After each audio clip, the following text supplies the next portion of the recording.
Hello दोस्तों, story Aditya YT में आपका स्वागत है। शुरू करते हैं एक novel, cute princess love, part 7, chapter 66। Kuki जो भागे जा रही थी, ऐसे जानी पहचानी हंसी की आवाज सुन उस और मोड़ देखी जिस ओर खुशी, सोमा और खुशी खड़ी थी। जैसे से ही कुकी ने उन तीनों को अपनी आंखों से देखा तो एकदम सरप्राइज हो गए और हैरान की साथ साथ खुशी की मिले जुले भाव से बस अपनी पलकें झपका रही थी। कुकी अपनी दोनों हाथ अपनी गाल पर लगाकर सरप्राइज वाली वॉइस में बोली, ओह माय माय, क्या ये सच है जो मैं देख रही हूँ या मेरी आंखों में कुछ खराबी है? कोई मुझे चुटकी काटो ले। कुकी इतना बोल अपनी गालों पर हाथ रखा आए बाएं हिल रही थी मानो वो सच ना होकर कोई सपना हो। तभी उसकी कमर पर एक तेज दर्द हुआ जिससे कुकी सोते से जागी। आह छोड़िए मुझे मामा, दर्द हो रहा है। कुकी दर्द से बिलखते हुई अपनी माँ की हाथ को खुद की कमर से हटाते हुए बोली। श्रीता जी आंखें चढ़ाते हुए बोली, क्यों, तुम ही तो बोली ना चुटकी काटो, फिर क्या हुआ? कुकी अपनी माँ की बात सुनकर एक पल के लिए उनको देखी है, फिर अपनी लिप्स गोल गोल करते हुए बोली, आज आपकी टाइम है, कल मेरा होगा, तब आप कुछ बोलना फिर मैं देखूंगी। इतना बोल अपनी पलटन की पास हाथ फैला कर जोर से चिल्लाकर दौड़ पड़ी तीनों की पास। अरे मेरी जाने मन, तुम लोगों यहाँ मेरे लिए आए हो? कुकी ने इतना बोल खुशी से उछलते हुए आए और तीनों की ऊपर उछल पड़ी। जैसे ही कुकी तीनों की ऊपर छलांग लगाए और एक साथ तीनों को लिए खुद भी उनकी साथ गिरी। गनीमत ये था कि वो लोग जमीन में ना गिर के सोफे पर गिरे, फिर सोफे की नीचे लुढ़क गए। सोफे साइड से गिरे थे जिस वजह से नीचे चारों लुढ़क गए। श्रीता जी और श्याम जी और बाकी सब एक पल तो डर गए, फिर सोफे की ऊपर गिरते देख सबकी जान पर जान आए। तीनों जब लुढ़क कर नीचे गिरे तो सबकी मुंह से एक साथ निकल गया, अरे संभल कर बच्चों। जब सब ने देखा कि ज्यादा कुछ नहीं हुआ है तो चारों को एक साथ गुत्थम गुत्था होते हुए बस मुस्कुराकर देखने लगे, पर कोई कुछ बोलने नहीं। ओह मां, मार डाला रे छोकरी ने, खुशी ने खुद की ऊपर से कुकी सोमा पंछी को हटाने की कोशिश करते हुए बोली। खुशी सबसे नीचे थी जिस वजह से उसे हल्का लग गया था, जिस वजह से उसे थोड़ा हल्का लगी थी। हाल ये था कि खुशी नीचे उसकी ऊपर पंछी, फिर सोमा उसकी ऊपर कुकी थी, जबकि कुकी ही तीनों की ऊपर कुदह थी। आबे तुझे अगर कूदना ही था तो हिमालय पर्वत की पास चली जाती, वहां से कूदती, हम तीनों की ऊपर कूदने की क्या जरूरत है? सोमा कुकी को अपनी ऊपर से हटाते हुए कसमसाते हुए बोली। कुकी सोमा और खुशी की बात सुन मुंह बन गया था, फिर ज्यादा ना सोचते हुए बोली, तुम लोगों को देखकर ज्यादा खुशी हुई न, इसलिए हिमालय पर्वत न जाकर तुम तीनों की ऊपर कूद गई। अब बात हो गया है तो क्या आप अपनी तस्वीर हमारी ऊपर से उठने की कोशिश करेंगे, क्योंकि मैं फूल सी बच्ची तुम्हारी टन भर के वजन में उठा नहीं पाऊंगी। पंछी सबकी बातें को खारिज करने की उम्मीद से कहा और अपनी ऊपर से सोमा और कुकी को हटाते हुए बोली। पंछी का बात सुन सोमा और कुकी का मुंह बन जाता है, क्योंकि उसकी ऊपर सोमा और कुकी ही थे। अरे मुंह मत बनाओ तुम दोनों, क्योंकि मेरी सांस अब उड़ने वाली है अगर तुम सब मेरी ऊपर से नहीं उठे तो। खुशी गहरी सांस लेते हुए बोली। कोई कुछ और बोलता, श्रीता जी बबलू और गोलू को बोले, बेटा जाओ अपनी दीदी लोगों को उठने में हेल्प करो। फिर बबलू और गोलू ने चारों को उठने में हेल्प किए। चारों उठे, खुद झड़े, फिर एक दूसरे को घूर के देखने लगे। वही सब उनकी ऐसे अचानक एक दूसरे को घूरते देख बस चारों को देख रहे थे। कुछ सेकंड ऐसे एक दूसरे को देखने की बाद चारों जोर जोर से हंसने लगते हैं, फिर चारों एक साथ गले लग जाते हैं। वही श्रीता जी अपनी बच्चों को ऐसे देख खुश हो जाती है और बलेयन लेते हुए बड़े प्यार से बोलती है, अच्छा बच्चों आप सब जाकर बातें करो, मैं डिनर टाइम पर बुला लूंगी। फिर श्याम जी को देखते हुए बोली, पापा जी आप भी थोड़ा आराम कर लीजिए, मैं डिनर टाइम में बुला लूंगी। बबलू और गोलू को भी स्टडी करने के लिए भेज देते हैं। उनकी बात मानकर सब वहां से चली जाती है और खुद कुछ मैड की साथ किचन चली जाती है। वहीं मुंबई 2 भग फ्लैट में एक लड़की नीचे बैठी हुई थी और बाल अस्त व्यस्त हुई थी, कैसे कोई पागल हो। वो लड़की ठीक अपनी सामने कुछ दूर एक आईना था, उस कुछ पल देखकर अपनी हाथों से पकड़ी पेपर वेट से जोर से फेंक कर मरती है, जिस वजह से वो आईना टूटकर बिखर जाती है। तभी उसी कमरे में एक औरत की कड़क आवाज आती, रिद्धि अपनी गुस्से को काबू करो नहीं तो सारे प्लान धरे के धरे रह जाएंगे। जी ये रिद्धि है शेखर की विला से हुई अपनी इंसल्ट से गुस्से से तिलमिलाई हुई है। रिद्धि गुस्से से बेदर्दी से अपनी बाल को पीछे करते हुए गुस्से में बोली कैसे करूं हाँ उस शेखर महेश्वरी ने मुझे रिद्धि रॉय को किसी कचरे की तरह बाहर फेंक दिया।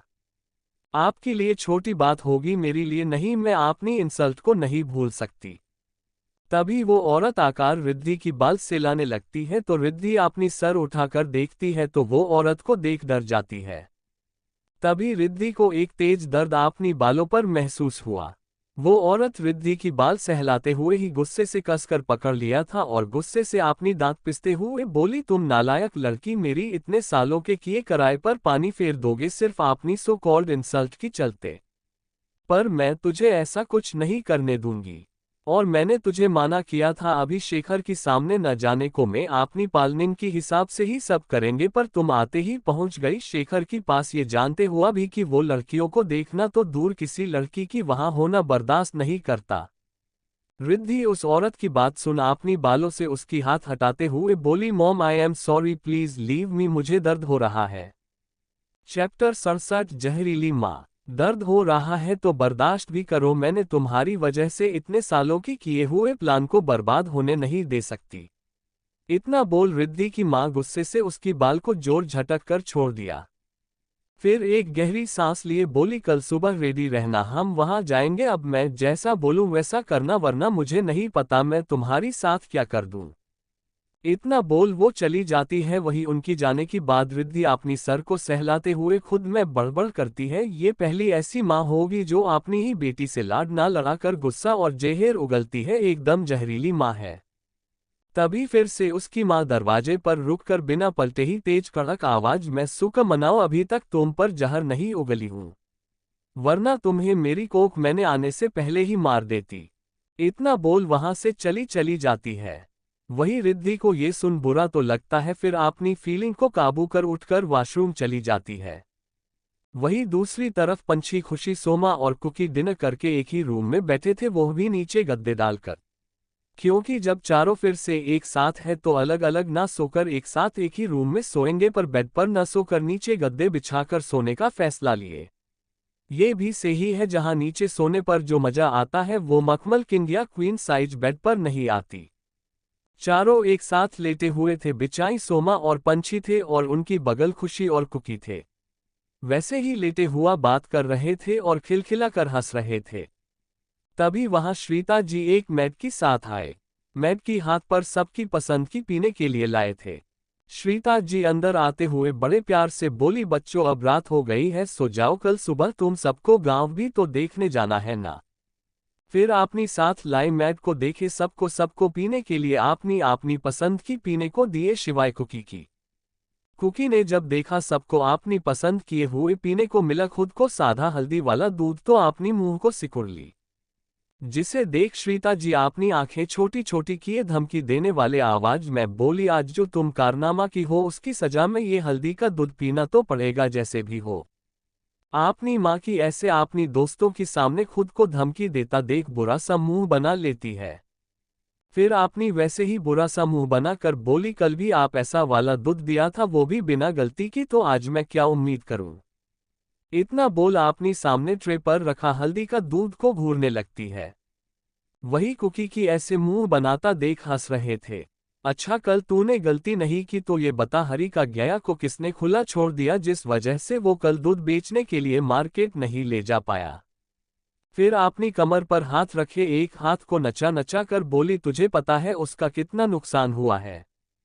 आपनी माँ की मुंह से कल किए हुए आपनी कारनामा सुनकर थोड़ा शौक हो गई। क्योंकि वो तो बड़े सावधानी से काम किया करती है इसलिए शौक होना लाजमी है। फिर अपनी माँ को देखे बिना गिल्ट किए बोली मैंने कोई गलती नहीं किया है वो पैसों की लालच में गैया की बच्चा को थोड़ा सा भी दूध पीने को नहीं देता जबकि उस बच्चिया की ज्यादा हक है अपनी माँ की दूध में। इतना बोल अपनी हाथ से वो दूध का ग्लास ले ली। तभी पंछी जो इतना टाइम अपनी बादाम मिल्क शेक पीते हुए जो सुन रही थी वो अपनी बादाम मिल्क शेक खत्म करके ग्लास मेट की दे दिया। फिर अपनी हाथ फेला को सोमा की ऊपर से जाते हुए कुकी को गले लगाकर खुश होते हुए बोली कुकी दी तुम अकेले इतना मजा कर रही हो अब मैं भी तुम्हारी साथ हूँ एक साथ मस्ती करेंगे। वही सोमा जो आपनी चॉकलेट सेक पी रही थी। पंछी की ऐसे करते ही उसका सेक गिरते गिरते बचा, पर वो कुछ नहीं बोली, बस पंछी को घूरने लगी तो पंछी आपनी चमकती दांत दिखा दी। पंछी की बात सुन श्रीता जी आपनी सर पर हाथ रख बोली, हाय राम, एक कम थी जो अब एक और कंडी कांड करने के लिए तैयार हुई बैठी है। उनकी बात सुन खुशी आपनी ग्लास देते हुए बोली, मामी जी आप टेंशन मत लीजिए, ये दोनों कुछ नहीं करेंगे। श्रीता जी मुस्कुराकर बोली, हाँ जी बेटा, अब तो बाद में पता चलेगा, पर अब तुम सब सो जाओ। इतना बोल वो वहां से चली गई। उनकी जाने की बाद चारों ऐसे ही मस्ती मजाक किए और लेट नाइट सो गए। अगले सुबह हर दिन की तरह आज भी सूर्य की किरण अपनी चमकदार रोशनी हर एक कोने को फैलाकर अपनी उजाला से चमका रही थी, जिसकी प्रमाण चिड़ियों की चहचहाट से पता चल रहा था। रही पुणे की होटल पर शेखर सोफे पर बैठा था और उसकी बगल में दयांश बैठा था और से अजय खड़ा था। रूम पर एक गहरी खामोशी छाया हुआ था, जिससे एक सुई की गिरने का तो छोड़ एक दाना गिरने से भी साफ सुनाई दिया जा सकता था। खामोशी को चीरते हुए दयांश, जो कब से अपनी 2 गज लंबे जुबान बंद किए हालत समझने की कोशिश कर रहा था, वो उससे छोड़ इरिटेट होते हुए बोला, यार रुद्रा, कब से देख रहा हूं, बस तू ऐसे बैठा है मानो समाधि में जाने वाला हो। कुछ तो बोल ताकि इंसान समझ सके।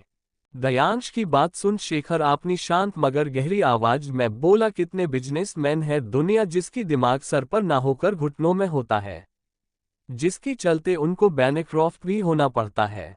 शेखर की ये बात सुन दयांश की मुंह बन जाता है तो वही अजय अपनी मुंह दबाकर हंस रहा था। ये बात साफ था कि शेखर जो अभी बोला वो बात दयांश की ऊपर लागू होता है। तभी फिर से शेखर की आवाज पूरे रूम में गूंज उठा, जो अपनी कड़क आवाज में बोल रहा था, अजय तुम हंस बाद में लेना, अब जाकर कार रेडी करो।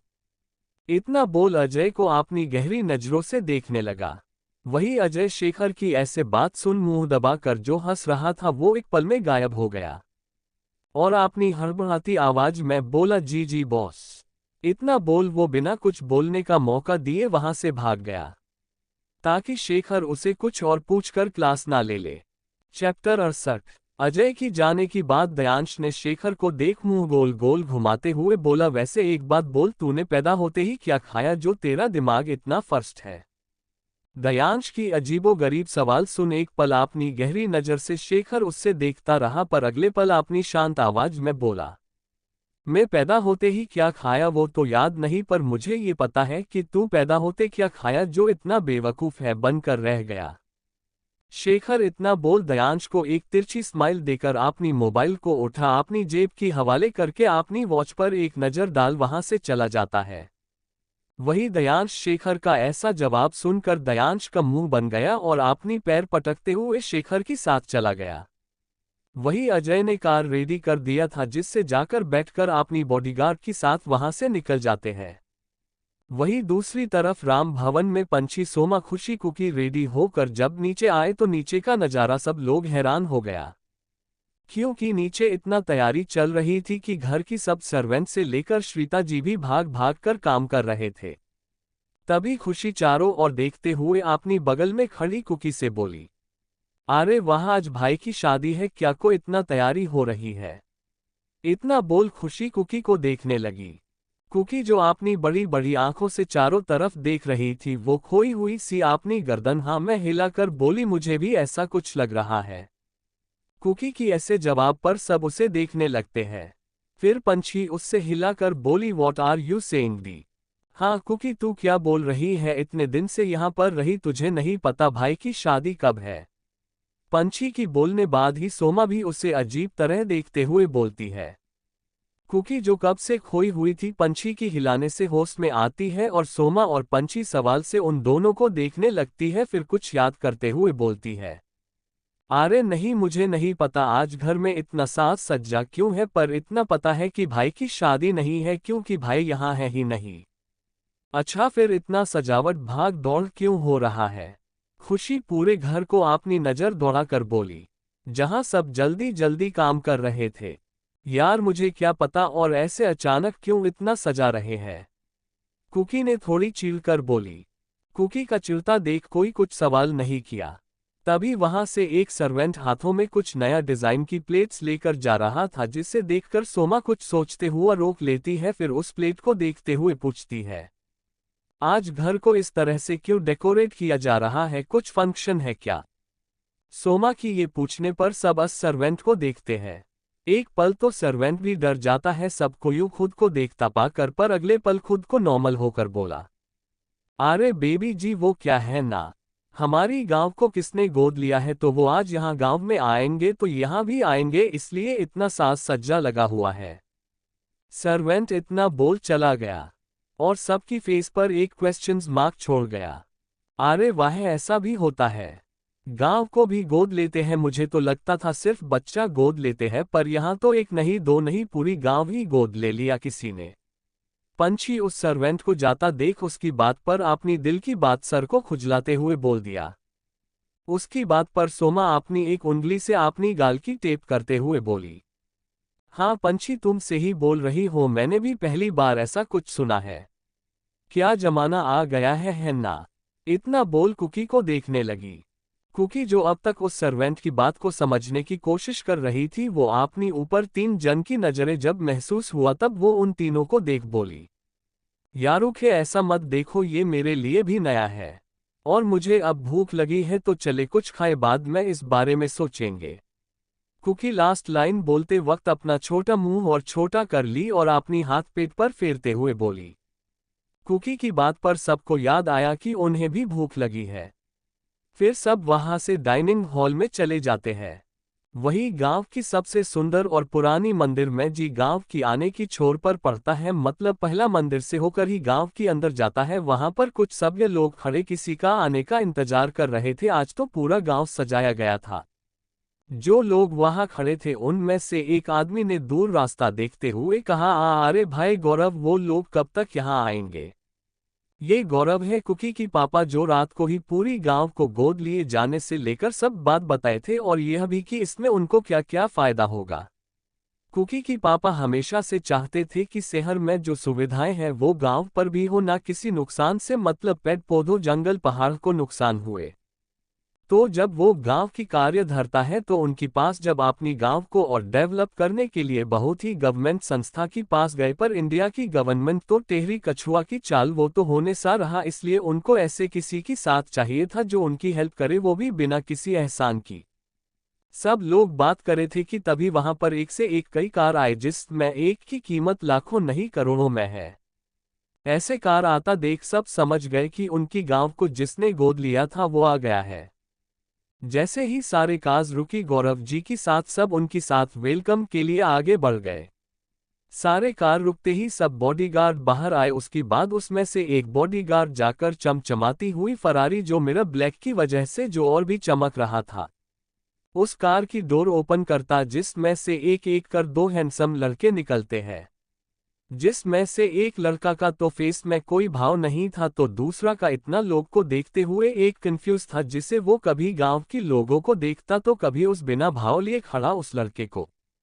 तभी उसकी फ्रंट सीट पर बैठा था जो असिस्टेंट था, वो आगे आकर गौरव जी को और बाकी लोगों को देखकर बोलता, मिस्टर आहूजा, यह है जो आपकी गांव को गोद लिया है, मिस्टर शेखर महेश्वरी। जी हाँ, ये शेखर था जिसने इस गांव को गोद लिया था, और ये अजय था जिसने सब सेटलमेंट किया था और गौरव जी को इंट्रो करवा रहा था। चैप्टर 69। अजय दोनों को इंट्रो करवाता है तो गौरव जी उससे बड़े रिस्पेक्ट के साथ आगे बढ़कर वेलकम करते हैं, जबकि गौरव जी शेखर से बहुत बड़े थे, पर अब शेखर उसकी गेस्ट है और वो उनकी होस्ट, तो उनको ही आगे बढ़कर जाना ही था। गौरव जी बहुत ही सम्मान के साथ शेखर का स्वागत किए। उसके बाद बाकी गांव वाले भी उनको आभार व्यक्त किए, जिससे शेखर भी सबके साथ बहुत ही नर्म से ही बात कर रहा था। शेखर एक गुड पॉइंट है कि वो चाहे ट्रिलिनोर हो, पर उसके अंदर सबको बात करने की तरीका पता होता है। अपनी एटीट्यूड किसी को तब तक जब तक सामने वाला अपनी लिमिट पर रहे हो। सभी शेखर को मंदिर के अंदर ले गए और शेखर की हाथों से पूजा करने। वहीं दूसरी तरफ चारों लड़कियां बहुत आराम से डाइनिंग टेबल पर बैठे अपनी ब्रेकफास्ट कर रहे थे। तभी श्रीता जी सबको खाने की आज का मेनू बताकर बाहर की तरफ आए, जब अपनी सामने 4 आलसी बिल्ली को देखा जो बड़े आराम के साथ मजे में अपनी ब्रेकफास्ट कर रही थी। श्रीता जी अपनी सर पर हाथ रखकर बड़बड़ करते हुए बोली, हाय राम, ये लड़कियां तो खाना कम बातें ज्यादा कर रहे हैं, और इधर दुनिया भर की काम पड़ा हुआ है और सर पर मेहमान भी आ गए हैं। इतना बोलते हुए ही श्रीता जी चारों के पास गई। कुकी अपनी माँ को बड़बड़ करता हुआ देख अपनी खाने में से एक बाइट लिए बोली, अरे ओह मेरी फूलन देवी अम्मा का हो, आपने में ही बतिया रहे हो। कुकी ने अपनी खाना चबाते हुए टूटी फूटी बिहारी लैंग्वेज में बोली। कुकी की बात सुनकर सबकी ध्यान उनकी तरफ चला गया। कुकी की बात पर श्रीता जी उसे घूरने लगते हैं, फिर उनके पास आकर अपनी कमर पर हाथ रखकर बोली, बच्चों तुम सब अब तक अपनी नाश्ता में अभी तक बिजी हो और सर पर मेहमान आ गए हैं। इतना बोलते हुए श्रीता जी डाइनिंग टेबल के पास आ गई। वही उनकी बात सुनकर अपनी एक हाथ की कोहनी डाइनिंग टेबल पर रखकर अपनी गाल से सटाकर श्रीता जी को देखते हुए बोली, वैसे मामी जी आ कौन रहा है जो सुबह से पूरा घर महल की तरह सजाया गया है। खुशी अपनी ब्रेकफास्ट करते हुए ही श्रीता जी को देखते हुए बोली। खुशी की बात पर श्रीता जी ने हल्की मुस्कान लिए बोली, अरे बेटा, आज ना हमारी इंडिया का सबसे बड़ा बिजनेस टायकून आ रहे हैं और उन्होंने ही हमारी गांव को गोद लिया है। अब तो हमारी गांव और भी ग्रो अप करेगा। ये बोलते हुए एक अलग चमक था श्रीता जी की फेस पर और उनकी बातों से भी उनकी खुशी झलक रही है। वैसे आंटी, उस बिजनेस टायकून का नाम क्या है? श्रीता जी की बात खत्म होते ही सोमा ने अपनी सवाल पूछ लिया, क्योंकि उसकी भाई खुद इंडिया का नहीं पूरी दुनिया का नंबर का बिजनेसमैन है और उससे खुद भी इस बारे में पता रहता है कि कौन इंडिया की टॉप 10 बिजनेस है। इसलिए ऐसा कौन है जो गांव को गोद लिया है, वो जानने की उत्साह में पूछ ली। अरे सोमू, डोंट वरी, ये तुम्हारी भाई नहीं हो सकते क्योंकि वो इंडिया का नहीं दुनिया का नंबर बिजनेसमैन है, और माँ ने तो इंडिया का बोला है तो होगा कोई बिजनेस में। सोमा का जवाब में श्रीता जी कुछ बोलते कि कुकी ने ही बोल पड़ी। कुकी की बात सुन सोमा बस हाँ में सर हिला दी। श्रीता जी चारों की साथ बात कर रहे थे कि तभी पीछे से एक सर्वेंट ने आकर बोला, छोटी मालकिन प्रियांशी से मेहमान आ गए हैं। साहब ने कहा है कि गांव देखने के बाद वो सब सीधे यहाँ ही आएंगे। वो सर्वेंट इतना बोलकर चुप हो गई। उस सर्वेंट की बात सुनकर श्रीता जी उससे जाने बोलकर चारों लड़कियां को देख बोली, तुम चारों से बात करने की चक्कर में यहाँ रुक गई। अब तुम सबका खाना हो गया तो जाकर बाहर उनकी स्वागत के लिए रंगोली बनाओ। श्रीता जी ने चारों को देखकर एक काम देकर जाने लगे।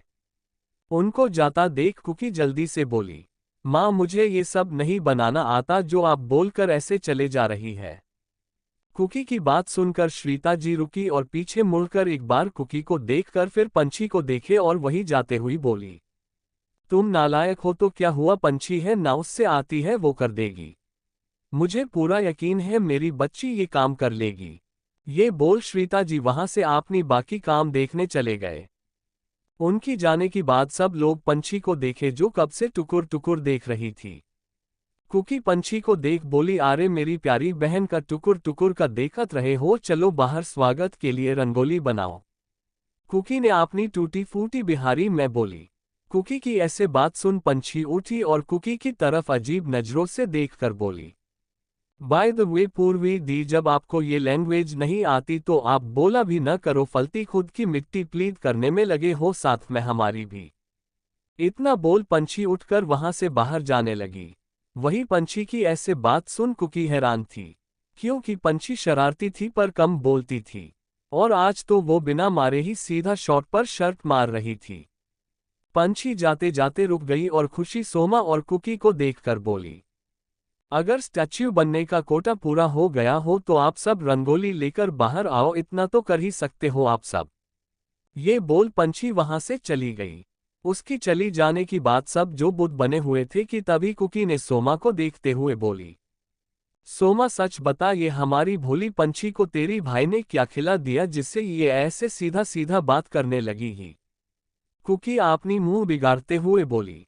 वही सोमा उसकी बात सुनकर बोली, सेट अप कुकी, क्या कुछ भी बोल रही हो, और अपनी सवाल उससे पूछो जिसने तुमको सवाल करने पर मजबूर किया है, ना कि मुझे। सोमा ने कुकी को घूरते हुए बोली। वही खुशी पंछी को अजीब तरह देख रही थी और कुछ सोच में चली गई। कुकी भी उसी तरह सोमा को घूरते हुए बोली, हाँ हाँ, एक बार तेरी भाई और हमारी जीजू मिल जाए, उनसे ही पूछ लूंगी, अब चल बाहर चलते हैं। सोमा भी उसकी बात पर एक तिली मुस्कान दिए बोली, वैसे मेरी सामने बोलने की हिम्मत तो है तुझ में, पर क्या मेरी भाई की सामने बोल पाएगी? उसकी बात को इग्नोर कर सोमा को एक लुक दिए बिना कुछ बोले रंगोली लेने चली। उसकी जाने बाद सोमा खुशी को देखा जो कहीं खोई हुई थी। उसकी ऐसे देख सोमा खुशी को अपनी कंधे से उसकी कंधे पर मरते हुए बोली, ओए होए, कहाँ खो गई? कहीं इधर से ही रहते हुए ही तू मेरी भाई की ख्याल में तो नहीं चाली गई ना? सोमा ने शरारती अंदाज में खुशी से बोली। खुशी जो खोई हुई सोमा की ऐसे करने से खुशी होश में आए और सोमा को देखकर बोली, तू ना अपनी भाइयों की बखान मत कर, नाम बड़े होने से क्या, प्यार की मामले में तो अक्ल घुटनों पर है। इतना बोल अपनी मुंह बनाकर टक टक किए हुए वहां से बाहर चली गई। खुशी की ऐसा बोलने से सोमा ने अजीब तरह से खुशी की जाते हुए रास्ते को देखकर खुद से बोली, आज दोनों बहनें को क्या हो गया है जो अजीब तरह बिहेव कर रहे हैं? कहीं मेरी भाइयों से दूर रहने की कारण तो ये दोनों पगला तो नहीं गई? इतना खुद से बोला, अपनी सर हिलाकर एक गहरी सांस ली। तभी वहां पर कुकी अपनी हाथों में थल भर रंगोली लिए आए और सोमा के साथ बाहर आ गई। वहीं दूसरी तरफ शेखर अब तक मंदिर में उसकी द्वारा पूजा करने के बाद वो सब गांव की हर जगह विजिट किए और गौरव जी अपनी गांव में क्या क्या चीज और होने से गांव डेवलप होगा वो बताने लगे थे। गौरव जी शेखर को देखते हुए बोली, मिस्टर महेश्वरी, आपको मैं तहे दिल से शुक्रिया करना चाहता हूं जो आपने हमारी गांव को और डेवलप करने के लिए सामने से अपनी योगदान दिए। गौरव जी आभार व्यक्त करते हुए बोली, उनके साथ कुछ गांव के लोग थे जो गांव की अच्छे बुरे की फैसले में शामिल होते हैं, वो सब भी थे। वो लोग भी शेखर को दिल से उससे आभार व्यक्त कर रहे थे।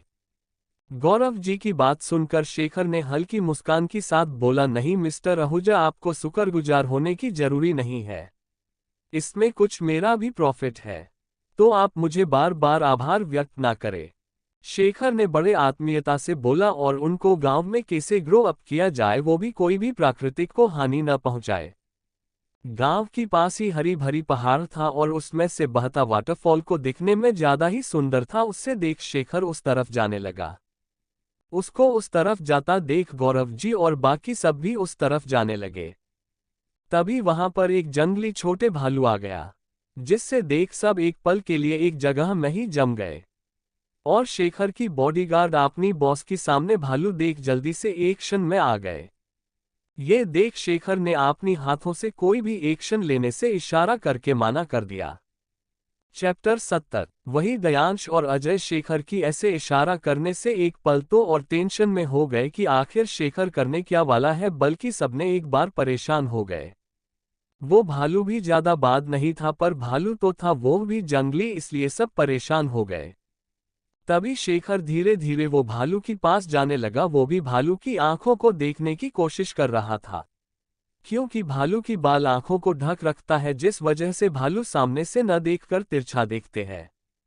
शेखर धीरे से भालू के पास का रहा था, जिससे देख गौरव जी परेशान भरी आवाज में बोले, ये मिस्टर माहेश्वरी कर क्या रहे हैं? और ये कोई पालतू जानवर नहीं है, ये जंगली भालू है, कभी भी अटैक कर सकता है, प्लीज उन्हें रोकिए मिस्टर अजय। गौरव जी ने शेखर को देखते हुए अजय को ये सब बोल दिए। ये सुन अजय ने गापू जी को दिल अपनी सर लाचारी से हिला दिया, जिसका मतलब समझकर गौरव जी और परेशान हो गए। अजय को पता है कि उसकी बॉस कैसे है और जो उनको करना होता है वो करके ही रहते हैं। शेखर अब धीरे धीरे उस भालू के पास गया और कैसे ही उसके पास गया तो सब एक पल के लिए डर गए। फिर सब ये देख हैरान हो गए कि वो भालू जो अपनी एक पैर को हल्की ऊपर किए हुआ खड़ा था, वो शेखर को देख कोई अटक ना करके उससे अपनी पैर को देखा कर कुछ इशारा कर रहा था। शेखर भालू की पैर के नीचे थोड़ा झुक गया और उसकी पैर में से एक लोहे की कांटा जो चुभ गया था उससे निकलने की कोशिश करने लगा, क्यों वो कांटा लोहे का था और काफी अंदर जाने से निकलने में मुश्किल हो रहा था। फिर भी शेखर ने जमीन में बैठे गया और अपनी जोर लगाकर उस कांटा को निकालने लगा। कुछ देर में कोशिश करने के बाद वो कांटा निकल गया तो वो भालू को भी थोड़ा राहत मिला तो वो भी अपनी पैर को जोर जोर से मारने लगता है, जिससे देख सब डर जाते हैं कहीं भालू शेखर को अपनी पैर से मार ना दे। पर ऐसा हुआ नहीं। शेखर ने अपनी जेब से रुमाल निकालकर उसकी पैर को पकड़ लिया, उस घर पर बांध दिया। उसके बाद वो भालू जोर जोर से घुराया, जिससे बोल रहो मदद के लिए शुक्रिया। उसकी बात वो वहां से चला गया।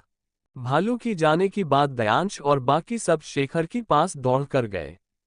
दयांश और अजय शेखर को उठते हुए फिक्र के साथ बोले, तू ठीक तो है ना, कहीं लगी तो नहीं? शेखर यह सुनने खुद उठा और सबको देखकर हल्की स्माइल के साथ बोला, जंगली हो या पालतू जवान को अगर प्यार से भी ट्रीट किया जाए तो वो कुछ नहीं करते। शेखर की बात सुन गौरव जी बड़ी मुस्कान के साथ बोले, सच में मैंने बस आपकी नाम सुना था, पर अब आपके मिलकर आपके बारे में जितना सुना था उससे भी ज्यादा है आप। गौरव जी की बात सुनकर शेखर ने अपनी हाथ जोड़कर बोलने लगा, जी ये तो आपकी अच्छाई है। गौरव जी शेखर की बात बहुत अच्छा लग रहा था, फिर सबको देखते हुए बोले, अब गांव तो देख लिया, अब आप चलकर थोड़ा आराम कर लीजिए। आपको स्वागत के लिए हमारी गांव में शाम को एक आयोजन किया गया है। अगर आपको बुरा न लगे तो क्या आप आज हमारी गांव पर रुक सकते हैं? गौरव जी ने अनुरोध करते हुए ही बोले थे। उनकी बात सुनकर कुछ ज्यादा ना सोचते हुए है बोल देता है, ये तो वो चाहता ही था। वही उसकी हाँ सुन दयांश और अजय तो हैरान रह जाते हैं। बस शेखर को ही एकटक देखने लगते हैं जो इतना जेंटल होकर बात कर रहा था। वही शेखर भी समझ रहा था जिस वजह से वो एक लुक दोनों पर डालता ही, जिससे दोनों होश में आते हैं। फिर सब वहां से राम भवन गौरव जी की घर के लिए निकल जाते हैं। वहीं पर ही उनकी रहने का इंतजाम हुआ था। वहीं दूसरी तरफ मुंबई में भारद्वाज पैलेस में अब सब ब्रेकफास्ट कर रहे थे। आदित्य इस वक्त भव्य से बात कर रहा था। ऑन कॉल आदित्य परेशान होते हुए बोल रहा था, भव्य तुम कब आ रहे हो इंडिया, यहाँ मुझे तुम्हारी जरूरत है। फोन की दूसरी तरफ भव्य आदित्य की परेशान आवाज सुनकर थोड़ी परेशान से पूछता है, भाई आप इतना टेंस साउंड क्यों कर रहे हो? कोई बात हुई है क्या? छोटे शादी में बहुत कम टाइम है, अभी तक हमें गुड्डा मिली नहीं। तू यहाँ आ जाएगा तो मुझे थोड़ा रिलीफ मिलेगा और गुड्डा को हम आसानी से ढूंढ सकते हैं। भव्य की बात खत्म होते ही आदित्य ने तपाक से अपनी दिल की बात बता दिया। भव्य अपनी भाई की बात सुन एक पल के लिए चुप रह गया, कुछ जवाब नहीं दे रहा था, जिससे आदित्य ने फिर से बोला, छोटे हेलो तू सुन रहा है ना? Hello Bhavya, are you here? Aditya ने अपनी तरफ से एक बार फोन को देखा, फिर मोबाइल को कान से लगाकर भव्य को पूछने लगता। थोड़ी देर में भव्य एक सांस लिया और आदित्य को जवाब देते हुए बोला, भाई आई एम हियर। आदित्य अपनी माथे पर सिकन लिए पूछा, मैं आवाज लगा रहा हूं और तू कुछ बोल क्यों नहीं रहा था, तू ठीक तो है ना? भव्य आदित्य को शांत करते हुए बोला, भाई आप पैनिक मत होइए, आई एम फाइन। भव्य की मुंह से ठीक होने का सुन आदित्य को अब जाकर चैन आया और एक तसल्ली भरी सांस लिया। भाई आपको क्या लगता है, इस बार हमारी जिंदगी से खुशी जो सालों से बंजर पड़ा है अब सब ठीक होगा क्या, वो हमें मिलेगी? ये बात भव्य ने अपनी रुंधे गले से कहा था। छोटे मुझे पूरा यकीन है इस बार हम खुद से अपनी खुशी को ढूंढकर अपनी जिंदगी शामिल करेंगे और खुद से कभी दूर नहीं जाने दूंगा।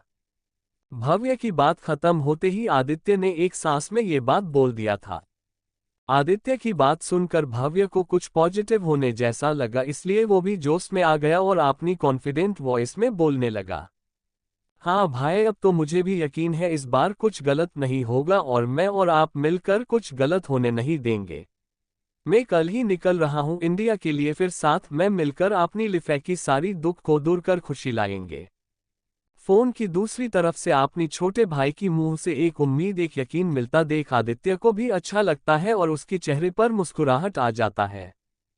फिर कुछ देर इधर उधर की बिजनेस की बात करने के बाद आदित्य ने कॉल कट कर दिया। वही सब लोग ब्रेकफास्ट कर लिए थे और दादाजी ने तो बाहर चले गए थे अपनी कुछ दोस्तों से मिलने, तो वही दादी जी और नीलिमा जी हॉल की सोफे पर बैठे शादी की लिस्ट बना रही थी। उनके साथ कुछ सर्वेंट थे जिससे वो कुछ नोट कर रहे थे जो दादी जी बोल रहे थे, तो नीलिमा जी कॉल पर ज्वेलरी के लिए मोस्ट फेमस डिजाइनर से बात करते थे। तभी वहां पर आदित्य आया और आपने एक हाथ से कोट पकड़े रखा था और एक हाथ में लैपटॉप बैग। आदित्य को आता हुआ देखकर नीलिमा जी कॉल काटकर आदित्य को देखते हुए बोले, आदि तुम्हार बात भाबू से हुआ क्या? नीलिमा जी भव्य को भाबू नाम से एड्रेस करते था। आपनी मॉम की बात सुनकर आदित्य सोफे पर आकर बैठकर हल्की स्माइल के साथ बोला, ये मॉम मेरी बात हो गया है और वो कल वहां से निकल रहा है। ये बात सुनकर दादी जी बोले, चलो ये अच्छा है, वो आ रहा है, नहीं तो एक घर आया नहीं कि दूसरा चला जाता है, कभी साथ में देखने को नहीं मिलते हैं। ये शादी की वजह से कम सब एक साथ तो रहेंगे। दादी जी ने ये सब बात थोड़ी उदास होकर थोड़ा नाराज होकर बोले थे। दादी की बात सुनकर आदित्य ने सोफे से खड़े होगा और उनकी पास जाकर उनकी पास बैठकर साइड किए बोला, ओह मेरी स्वीटी दादी, आप और उदास मत हो, इस बार आपको हम सब साथ रहेंगे और वो भी पहले डे से। आदित्य ने इतना बोल अपनी दादी की सर पर प्यार किस कर लिया। उसकी बात सुन नीलिमा जी एक आस भरी नजरों से आदित्य को देखते हुए बोले, आदि क्या तुम जो बोल रहे हो वो सच है? इस बार सब ठीक होगा और क्या तुम्हें वो मिल गई है? और अगर मिल गई तो तुम घर क्यों लेकर नहीं आए? सब नीलिमा जी एक ही सांस में और उत्साहित होकर बोल गए। ये बोलते टाइम उनकी दिल की धड़कन बहुत तेज हो गया था। वही दादी भी ये बात सुन अपनी आंखों से एक आंस लिए आदित्य को ही देखने लगे। आदित्य अपनी मॉम को देखकर एक कॉन्फिडेंट की स्माइल के साथ बोला, मॉम मॉम प्लीज रिलैक्स, और वो अभी मुझे नहीं मिली। इतना बोल रुक गया और अपनी मॉम और दादी को देखने लगा जो ये बात सुन उदास हो गए। फिर एक सांस लिए बोला, मॉम अभी मिली नहीं पर मिल जाएगी, इस बार मैं कुछ गलत होने नहीं दूंगा। इतना बोल आदित्य उठकर अपनी कोट और लैपटॉप बैग लिए एक स्माइल पास कर ऑफिस के लिए निकल गया। उसकी जाने के बाद नीलिमा जी ने अपनी सासू माँ को देखकर एक विश्वास लिए बोली, माँ मुझे लगता है इस बार सब ठीक होगा, क्योंकि इस बार आदित्य की आंखें में कुछ देखा जिससे पता चल रहा है कि वो अपनी अद्विका को ढूंढ लेगा। नीलिमा जी की बात सुनकर दादी जी ने अपनी हाथ जोड़े भगवान को याद किए बोले, हे राम जी मेरी परिवार को इस बार आस दिलाकर कुछ बुरा मत होने देना, बहुत उम्मीद है मेरी बच्चों, उस उम्मीद को टूटने मत देना। आपनी सास की बात सुन नीलिमा जी अपनी हाथ अपनी सासू माँ की हाथ पर रखे बोले, जरूर माँ इस बार सब बिगड़ा हुआ ठीक हो जाएगा, कुछ गलत नहीं होगा, मुझे भगवान और अपनी बेटा पर पूरा भरोसा है। नीलिमा जी की बात सुनकर दादी भी मुस्कुरा दिए। फिर दोनों अपनी कामों पर लग गए। दोनों अपनी काम पर बिजी थे कि तभी दरवाजा की दूर बेल बजने की आवाज सुनाई दिया, जिससे सुनकर नीलिमा जी और शोभना जी एक दूसरे को देख फिर नीलिमा जी ने एक सर्वेंट को दरवाज खोलने भेज दिए। नीलिमा जी शोभान जी को देखते हुए बोले, इस टाइम कौन आया होगा जबकि घर में कोई नहीं है? नीलिमा जी की बात सुन शोभना जी बोले, अरे इतना टाइम कौन ही आएगा, और तुम्हारी पापा जी बाहर गए हैं तो वो ही होंगे। नीलिमा जी अपनी सासू माँ की बात सुन सर हिला दिया और सामने से आती हुई सर्वेंट जो उन्होंने ही दरवाजा खोलने भेजते जिससे देख पूछने को हुए थे कि वो मैड सामने से हट गई। उस मैं की हट जाने से घर आए आगंतुकों को देखकर नीलिमा जी और शोभना जी शॉक हो गए। चैप्टर 71। शोभना जी और नीलिमा जी हैरान परेशान होकर सामने से आए हुए मेहमान को देख रहे हैं। सामने देखते हुए शोभना जी ने धीरे से बुदबुदाया, अंजलि। सामने से वो औरत को बड़े ही केयर से अपनी फिगर मेंटेन की थी और महंगी साड़ी के साथ हैवी जेवर भी पहन रखी थी और मुंह पर हैवी कॉस्मेटिक लगा रखा था, जिससे रियल फेस तो दिख ही नहीं रहा था। वो औरत जो अंजलि नाम था वो बड़ी सी स्माइल के साथ आई और शोभना जी की पैर छूते हुए बोली, नमस्ते शोभना माँ। अंजलि की पैर छूने से शोभना जी होश में आए और थोड़ा पीछे होते हुए अटकती आवाज में बोली, खुश रहो। शोभना जी को ऐसे अटकता देख एक इविल स्माइल करते हुए थोड़ी नाराजगी से बोली, क्या शोभना माँ आप तो ऐसे मुंह बना रहे हैं जैसे हमारा यहाँ आना अच्छा ना लगा हो। इतना बोलकर नीलिमा जी तरफ जाकर हक करते हुए बोली, नीलू दी क्या आपको भी खुशी नहीं हुई हमारी यहाँ आने से?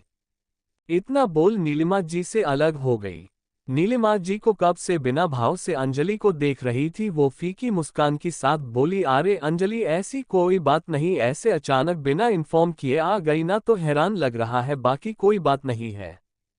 नीलिमा जी की बात खत्म होते ही शोभना जी भी उनकी बात पर सहमत होते हुए बोली, हाँ अंजलि ऐसा ही है। इतना बोल अंजलि को देख फिर अंजलि की साथ आई लड़की को देखने लगी जो शॉर्ट ड्रेस पहन रखी थी, जो जरूरत से ज्यादा रिवीलिंग था। अंजलि जी शोभना जी की नजरों का पीछा किया तो देख वो उनकी ही बेटी को बब्बी अजीब तरह से देख रहे था। ये देख अंजलि अपनी बेटी को अपने पास बुलाती है। फिर शोभना जी और नीलिमा जी को देखते हुए बड़ी सी स्माइल के साथ बोली, शोभना माँ और नीलिमा दी, ये मेरी बेटी रिद्धि है। अभी अभी लंदन से अपनी पढ़ाई कंप्लीट किए आए हैं। शोभना जी और नीलिमा जी को अपनी इंट्रो की बाद रिद्धि ने उन दोनों को देख एक स्माइल देते हुए बोली, हेलो आंटी, हेलो दादी माँ। रिद्धि की बात सुनकर सब उसको देखकर बोली। शोभना जी थोड़ी लाचार भरी आवाज में बोली, बेटा जब कोई आपसे बड़े हो तो उनको हाय हेलो नहीं बोलते हैं, उनकी पैर छूकर आशीर्वाद लेते हैं। शोभना जी की बात सुनकर रिद्धि ने अपनी सर पर टेप करते हुए थोड़ी चहकते हुए बोली, ओह डार्लिंग दादी, मुझे ये सब नहीं पता, अच्छा हुआ आपने मुझे बता दिया। इतना बोल जल्दी से कूदकर शोभना जी और नीलिमा जी की पैर को छू लेती है। उसकी ऐसी हरकत देखकर शोभना जी और नीलिमा जी डर कर पीछे हो गए और फिर दोनों ही आशीर्वाद देते हुए बोली, खुश रहो खुश रहो। वही अंजलि उसकी ऐसी हरकत करता देख अपनी दांत पीस कर रह गए और ऊपर से खिसियानी हंसी हंस दिए। फिर नीलिमा जी अंजलि को और रिद्धि को बैठे को बोल मैं को नाश्ता लेने बोल दिए। नीलिमा जी अंजलि को देखते हुए पूछे, वैसे आज अचानक तुम्हारा कैसे आना हुआ। नीलिमा जी की बात सुन अंजलि नाराजगी जताते हुए बोली, दी आपने तो पराया समझ लिया है मुझे। आदि की शादी होने वाला है और आपने मुझे बताया ही नहीं। इतना बोल अंजलि नीलिमा जी को देखने लगती है। वहीं नीलिमा जी की भाव थोड़ा बदला हुआ देख अंजलि की चेहरे पर एक टेढ़ी मुस्कान आ गया, पर जल्दी से उससे छुपा लिया और आगे बोलने लगी, पर कोई बात नहीं दी, जब मुझे पता चला मैं आपकी बुलाने से पहले ही आ गई। आपको बुरा तो नहीं लगाना। लास्ट लाइन को बोलते हुए अंजलि ने दबाव देते हुए बोली।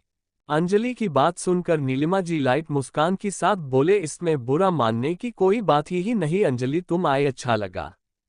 इतने में एक मैड मास्टर रख कर चला गया था। नीलिमा जी की बात खत्म होते ही सबको चाय देने लगे। वही शोभना जी चाय का एक लंबी सिप लेते हुए बिना भाव से बोली, वैसे तुम मुंबई में कहाँ रुकी हुई हो। शोभना जी की बात सुन अंजलि ने उदास होने का नाटक करते हुए बोली, शोभना माँ आपको तो पता है कैलाश की डेथ के बाद मुझे उस घर से निकल दिए, अब मेरा अपना बोलने को कोई नहीं, इसलिए मैं होटल पर रुकी हुई हूँ। शोभना जी अंजलि की बात पर कोई रिएक्ट नहीं किए क्योंकि उनकी झूठ की वजह से उनकी अपनी परिवार बिछड़ गया। पर वो मुंह पर नहीं बोल सकते क्योंकि उनके खिलाफ कोई सबूत नहीं है, अगर कोई कुछ बोलेगा तो मगरमच्छ की मोटे मोटे आंसू बहाकर सब सिरे से नकार देती। वही कुछ देर कोई कुछ नहीं बोला, सब चुप रहे, जिससे देख अंजलि की दिल में सांप लौट गया, क्योंकि उनको लगा था कि शोभना जी उनको इस आलीशान भारद्वाज पैलेस में रहने को बोलेंगे, पर ऐसा हुआ नहीं। फिर किसी को कुछ न बोलता देख अंजलि ने चाय का कप को टेबल पर रख नीलिमा को देख अपनी हिचकती आवाज में कुछ बोलने लगी, जिससे सुन नीलिमा और शोभना जी परेशान हो गए। वहीं दूसरी तरफ पुरुषोत्तमपुर में गांव को अच्छे देखने की बाद गौरव जी घर राम भवन के लिए सब निकल गए। वहीं अब तक पंछी ने एक सुंदर सा रोंगली बना ली थी और उसके अंदर बड़े ही सुंदर से वेलकम लिखा हुआ था। खुशी, सोमा और कुकी उस रंगोली को देखते हैं तो कभी पंछी की जो इस समय अपनी हाथों से बनाया गया रंगोली को बड़ी सी स्माइल लिए देख रही थी और उसके चेहरे पर भी हल्का रंग लग गया था। तभी वहां पर श्रीता जी आए और रंगोली देख पंछी को देखा और पंछी के पास आकर उसकी गाल को सहलाते हुए बोली, बहुत ही प्यारी रंगोली बनाए है, सच में मेरी बच्ची तो बहुत ही होनहार है। इतना बोल पंछी की माथे को चूम लिए। तभी उनकी सामने से एक आवाज आई, माँ सिर्फ आपकी पंछी ही नहीं, हम तीनों भी होनहार है। कुकी ने ये बात अपनी माँ और पंछी को लाड लड़ाते देख बोली। श्रीता जी ने कुकी की बात सुन उसकी तरफ देखकर बोले, अच्छा ऐसा कौन सा हुनर है वो जरा मुझे बताओ। उनकी बात खत्म होते ही पंछी टपक से अपनी होठ को गोल गोल घुमाकर बोली, है ना आंटी, कुकी दी के पास हुनर, वो भी कुली की तरह सामान उठाने का। इतना बोल कुकी को एक चिढ़ाने वाली स्माइल पास किए घर के अंदर चली गई। वही श्रीता जी भी हंसते हुए अंदर चली आई, ये बोलकर कि गेस्ट आते ही होंगे, तैयार हो जाओ।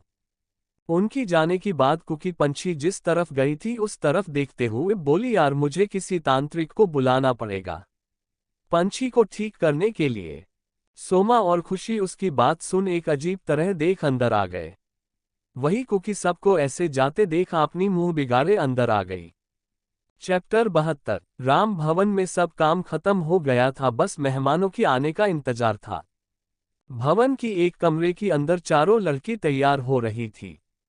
कुकी एक सेब लिए खाते हुए बस पंछी को घूर रही थी तो पंछी अपने लिए एक अच्छा सूट पहनने के लिए देख रही थी। सोमा और खुशी मिरर के सामने थे। पंछी कपड़े देख रही थी जो श्रीता जी ने रख कर गए थे, उनमें से अपने लिए देख रही थी। कुकी सेब की एक बाइट खाते हुए पंछी को घूरते हुए बोली, पंछी तुम्हारी सर पर चोट बोट लग गई है क्या? कुकी की बात सुन सब सोमा और खुशी कुकी को देखने लगते हैं तो पंछी अपने लिए एक palazzo suit with long umbrella kurti उठाकर वॉशरूम जाते हुए बोली, मेरा छोड़ो, अपना देखो कहीं तुम्हारी सर पर चोट नहीं लग गई है। जो बहकी बहकी बात कर रही हो। इतना बोल पीछे मुड़ी और एक स्माइल पास किए वॉशरूम का डोर बंद कर दिया। वही हैरान होकर कुकी देखती रही तो सोमा और खुशी एक दूसरे को देख अपनी कंधे को उच्चका दिए और फिर अपनी काम पर लग गए। कुकी बस हैरान से बंद दरवाजा को घूर रही थी। उतने में खुशी अपनी माथे पर काली बिंदी लगाते हुए बोली, ऐसे मत घूर दरवाजे को वरना वो भी शर्मा कर खुद को पर्दे पर ढक दे। खुशी ये लास्ट लाइन शरारत वे में बोली थी और उसकी बात सुन कुकी अपनी नजर वहां से हटाकर बोली, वैसे तुम्हें अपनी बहन की बात और हरकत देखकर कुछ अजीब नहीं लगता है क्या? कुकी उठकर खुशी की कंधे को पकड़कर उसे हिलाते हुए बोली, जैसे खुशी को कुछ गलत हो। खुशी तो ये बात जान गई थी कि पंछी कुछ चेंज है, पर वो ये बात पंछी से बात करने की सोची है, जिस वजह से वो ज्यादा ध्यान नहीं दे रही थी। पर कुकी की ऐसे बोलने पर खुशी किसी सोच में पड़ जाती है। तभी सोमा कुकी की हाथ खुशी की कंधे से हटाकर अपनी एक हाथ कुकी की बैक से ले जाकर कुकी की कंधे पर रख अपनी धीमी आवाज में बोली, जानेमन तू पंछी को नोटिस करना और उसकी बात खुशी से बोलना बंद कर और जल्दी से रेडी हो जा वरना आंटी तुझे बिना साबुन की धो देंगे, समझी? सोमा इतना बोल कुकी से दूर हो गई। वही कुकी कोई सीरियस बात दे से सुन रही थी। जब सोमा की बात सुनी खुद में झेप गई। कुकी सोमा से घूरते हुए अपनी मुंह फूला कर अपनी अनारकली लिए क्लोजेट में चेंज करने चली गई। उसकी जाने की बाद सोमा खुशी को देख अपनी एक भौं चढ़ाते हुए बोली, अब आप किस सोच पर गुम हो गई है? सोमा ने ये बात खुशी को बोलकर होश में लाने के लिए थोड़ा हिला दिया जिससे खुशी होश में आ गई और खुद को संभालते हुए बोली, कुछ नहीं, बस सोच रही थी मेहमान कब तक आएंगे क्योंकि मुझे बहुत भूख लगी है। खुशी ये बोलते वक्त बेचारी जैसी शकल बनाकर अपनी एक हाथ पेट पर रखकर बड़ी भोलेपन से बोली थी। उसको देख सोमा हंसकर बोली, अरे ये दोनों महायुद्ध तैयार हो तो नीचे जाए। इतना बोलकर सोमा हंसने लगती है तो खुशी भी हंस देती है। आज चारों लड़कियां ट्रेडिशनल लुक कैरी किए हुआ थे और ये श्रीता जी का ऑर्डर था। वो तो सारी लुक कैरी करने को बोल रहे थे पर चारों लड़कियां ना नुकुर करने लगे, जिस वजह से श्रीता जी उनको सूट देकर प्रॉपर ट्रेडिशनल लुक पर रेडी होने का साफ हिदायत देकर गए थे, जिस वजह से चारों ज्यादा कुछ ना बोल रेडी हो गई। ये नहीं कि साड़ी में कोई प्रॉब्लम था, बिल्कुल नहीं। वो चारों अपनी स्पेशल वन की सामने पहली बार साड़ी में आने का डिसाइड किए थे, जिस वजह से वो बहाना बना दिए। वहीं नीचे राम भवन की सामने एक की बाद एक महंगी कारा खड़ी हुई तो भवन की अंदर बबलू दौड़कर जाकर ये बात श्रीता जी को बोल दिया कि मेहमान आ गए, जिससे श्रीता जी ने खुश होकर एक मेड को चारों राजकुमारी को बुलाने भेज दिया और खुद स्वागत के लिए थाल सजाने लगी। वही कुछ देर बाद श्रीता जी आरती की थाल लिए गांव की महिला के साथ दरवाजा में पहुंचे, तब तक गौरव जी शेखर समेत लिए आ गए थे। श्रीता जी शेखर के साथ साथ दयांश और अजय का भी तिलक लगाकर स्वागत किए।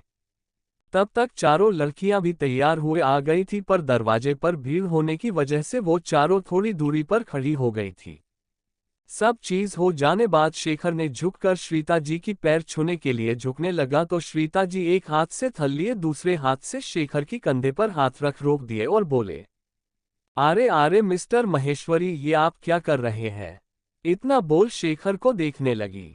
शेखर ने उनकी तरफ देखते हुए बहुत रेस्पेक्टली बोला, अरे नहीं, आप मुझे इस तरफ एड्रेस मत कीजिए, और आप मेरी माँ की जैसी है, और मैं बिजनेसमैन जरूर हूं, पर मेरी माँ ने मुझे एक अच्छी बात सिखाया है, वो है बड़ों को रिस्पेक्ट देना।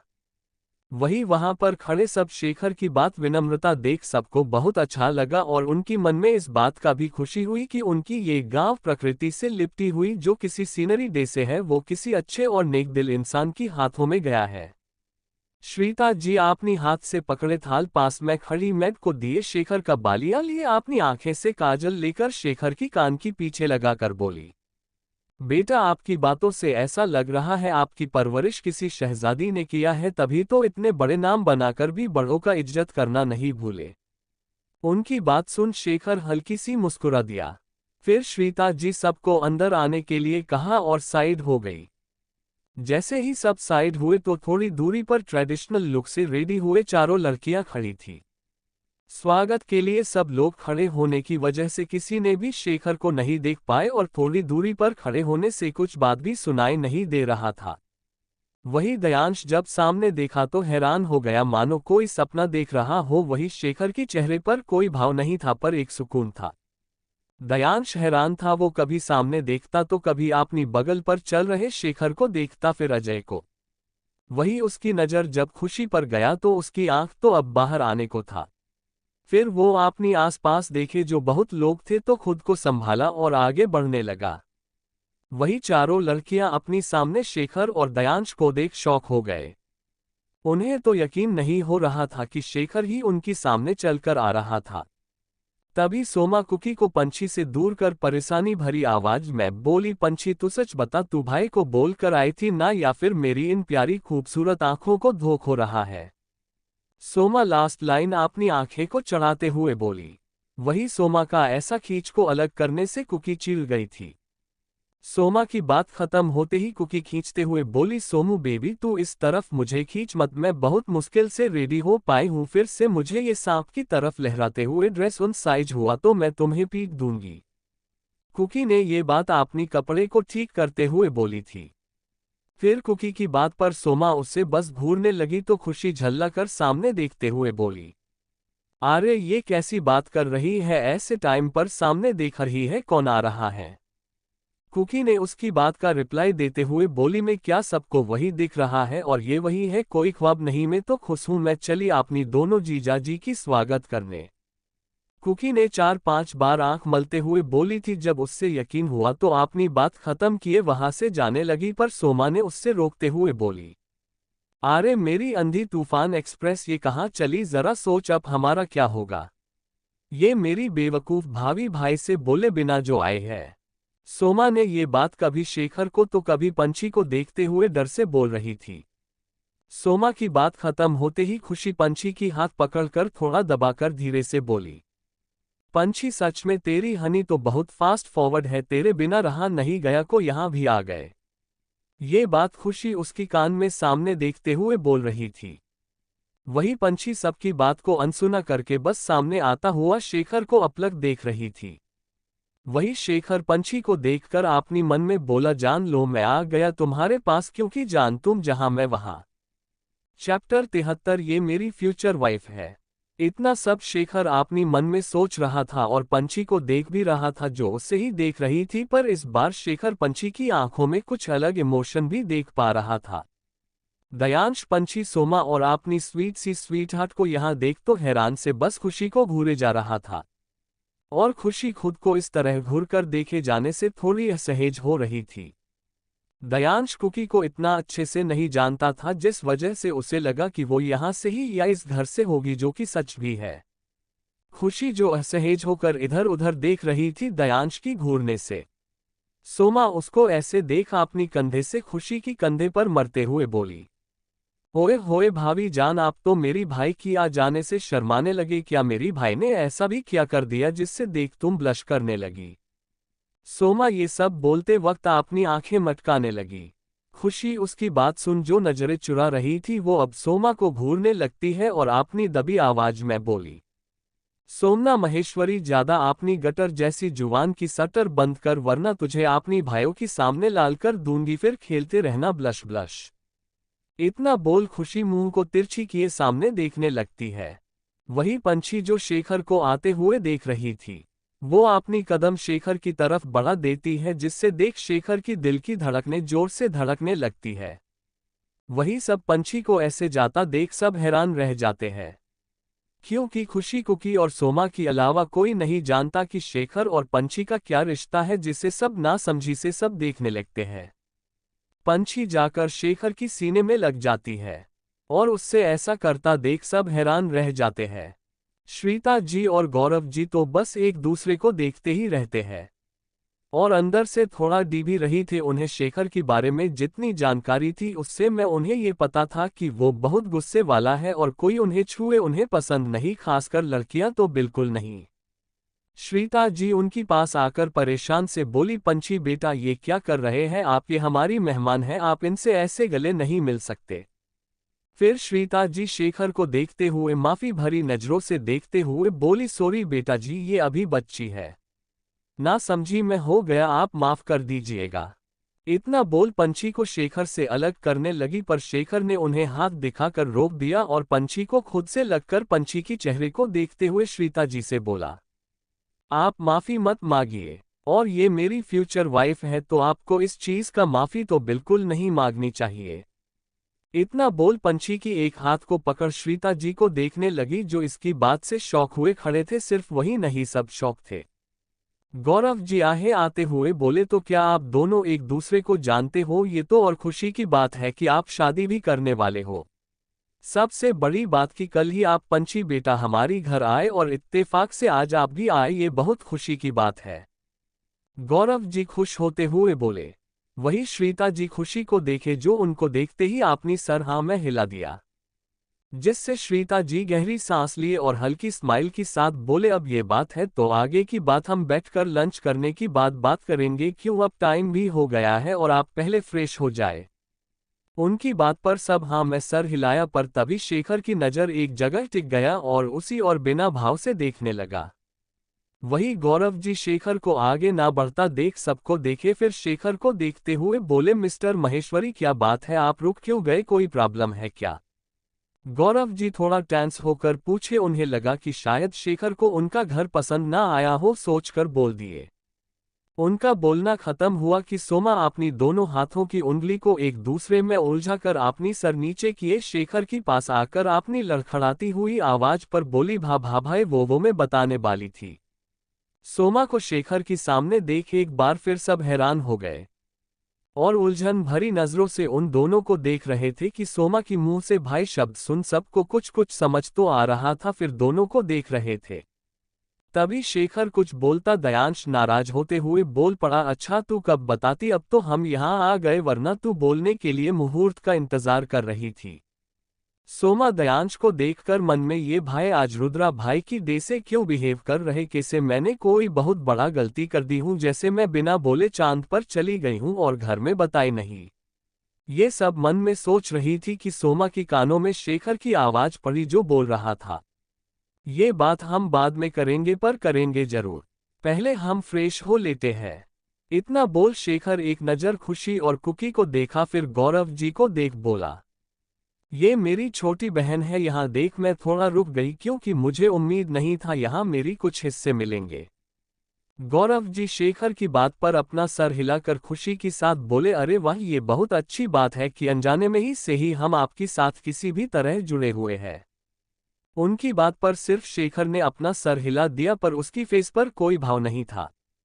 फिर शेखर दयांश के साथ अजय को भी फ्रेश होने के लिए जाने को बोल दिए और श्रीता जी खुशी को अपनी साथ लिए वहां से एक और चली गई। शेखर की जाने की बात सोमा और पंछी एक दूसरे को देख रहे थे, जहां पंछी बिंदास थी वहीं सोमा टेंस नजर आ रही थी। कुकी सोमा को देखते हुए बेफिक्री में बोली, अरे यार तू तो ऐसे टेंशन हो रही है जैसे तेरे भाई तुझे बात ना करके आग में झोंक कर खाने वाला हो। कुकी की बात पर पंछी भी उसी तरह बोलने लगी, यार दी आप चिल करो, कुछ नहीं कहेंगे वो देखना। कुकी और पंछी की बात सुनकर सोमा चीढ़कर बोली, तुम दोनों ना कुछ बोलो ही मत, अभी भाई की गुस्सा पता नहीं ना, इसलिए हवा पर उड़ रही हो, जिस दिन गुस्सा देख लोगे ना तब बोलना। इतना बोल पंछी की तरफ देखकर बोली, और तुम जो सिर्फ एमएसजी करके आए हो और हमें झूठ बोले हो कि कॉल पर बात किए परमिशन लिए आए हो, उसका तो भाई तुमको अकेले में बताएंगे, देख लेना, पर सबसे पहले मेरी बारी है, बस तुम्हारी वजह से। इतना बोल सोमा इधर उधर टहल रही थी। वही कुकी उसको देखकर बोली, वैसे तुम लोगों को मैं यहाँ मुझे लेने आने को नहीं बोली थी, इसलिए मुझे कुछ मत बोलना। कुकी ने अपनी हाथ खड़े करके वहां से चली गई। उसकी जाने की बात पंछी सोमा को देखते हुए बोली, देख रही हो कितनी बेकार दोस्त है आपकी जो इस प्रॉब्लम अकेले छोड़ भाग गई। पंछी उसकी जाने की बाद सोमा को पूर्वी की शिकायत करते हुए बोली थी। सीमा बस पंछी को देखती रही पर बोली कुछ नहीं। वही खुशी को एक कमरे में श्रीता जी ले जाकर बात कर रहे थे। खुशी श्रीता जी के पास आकर उनकी हाथ पर हाथ रखकर बोली, मामी जी आप फिक्र मत करो, इस बारे में बुआ को पता है। श्रीता जी गहरी सांस लेकर बोली, बेटा हमारा और आपकी माँ के साथ या फैमिली के साथ कोई भी खून का रिश्ता नहीं है, और ये रिश्ता बनते महज 9 साल हुआ है, और ये रिश्ता बना भी पंछी की वजह से है। मामी जी अब आप उस बुरे वक्त को याद मत करिए और आज की अच्छे वक्त को अच्छे यादें बनाइए। उसकी बात सुन श्रीता जी हल्की सी मुस्कान लिए हाँ में हिला दिए।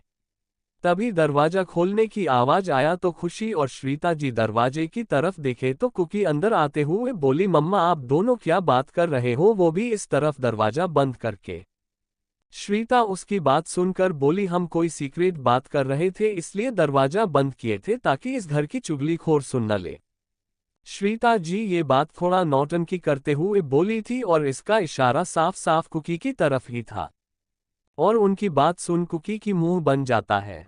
कुकी अपनी मुंह बनाकर मैं कोई बात सुनने नहीं आई थी, मैं बोलने आई थी, सब लंच के लिए आ गए हैं, आप भी आ जाए।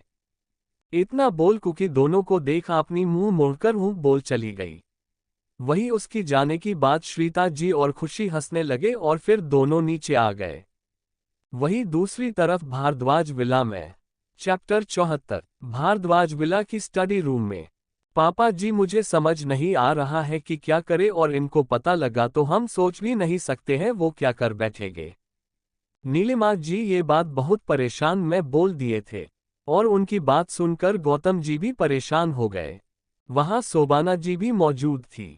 शोभना जी जो कब से चुप रहकर सब कुछ सुन रहे थे रुकदम से बोल पड़े, मुझे तो ये बात समझ नहीं आ रहा कि हम उस औरत को बर्दाश्त ही क्यों कर रहे हैं, जिसकी वजह से हमारी खुशहाल परिवार का सत्यानाश हो गया। शोभना जी ये बात बेहद गुस्से में बोली थी।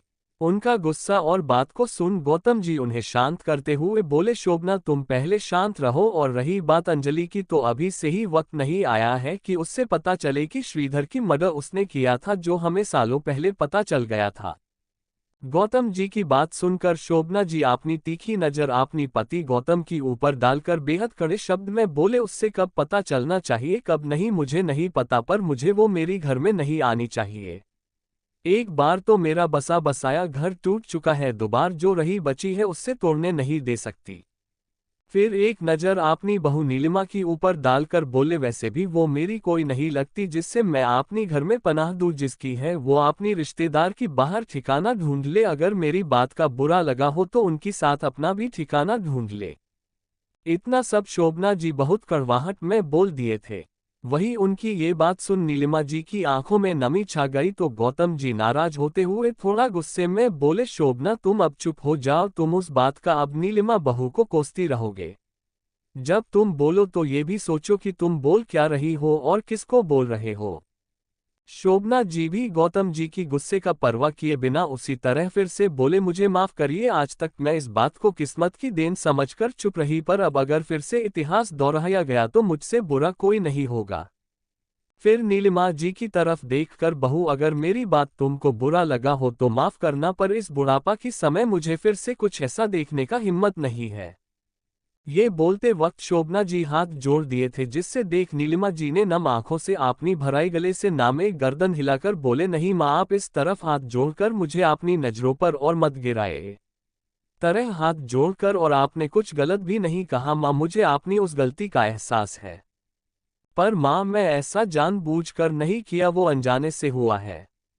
आप मुझे इस बात पर कभी कुछ नहीं बोली और अगर आज आप कुछ बोल भी दिए तो मुझे दुख नहीं बल्कि उस किए पर खुद पर गुस्सा आ रहा है।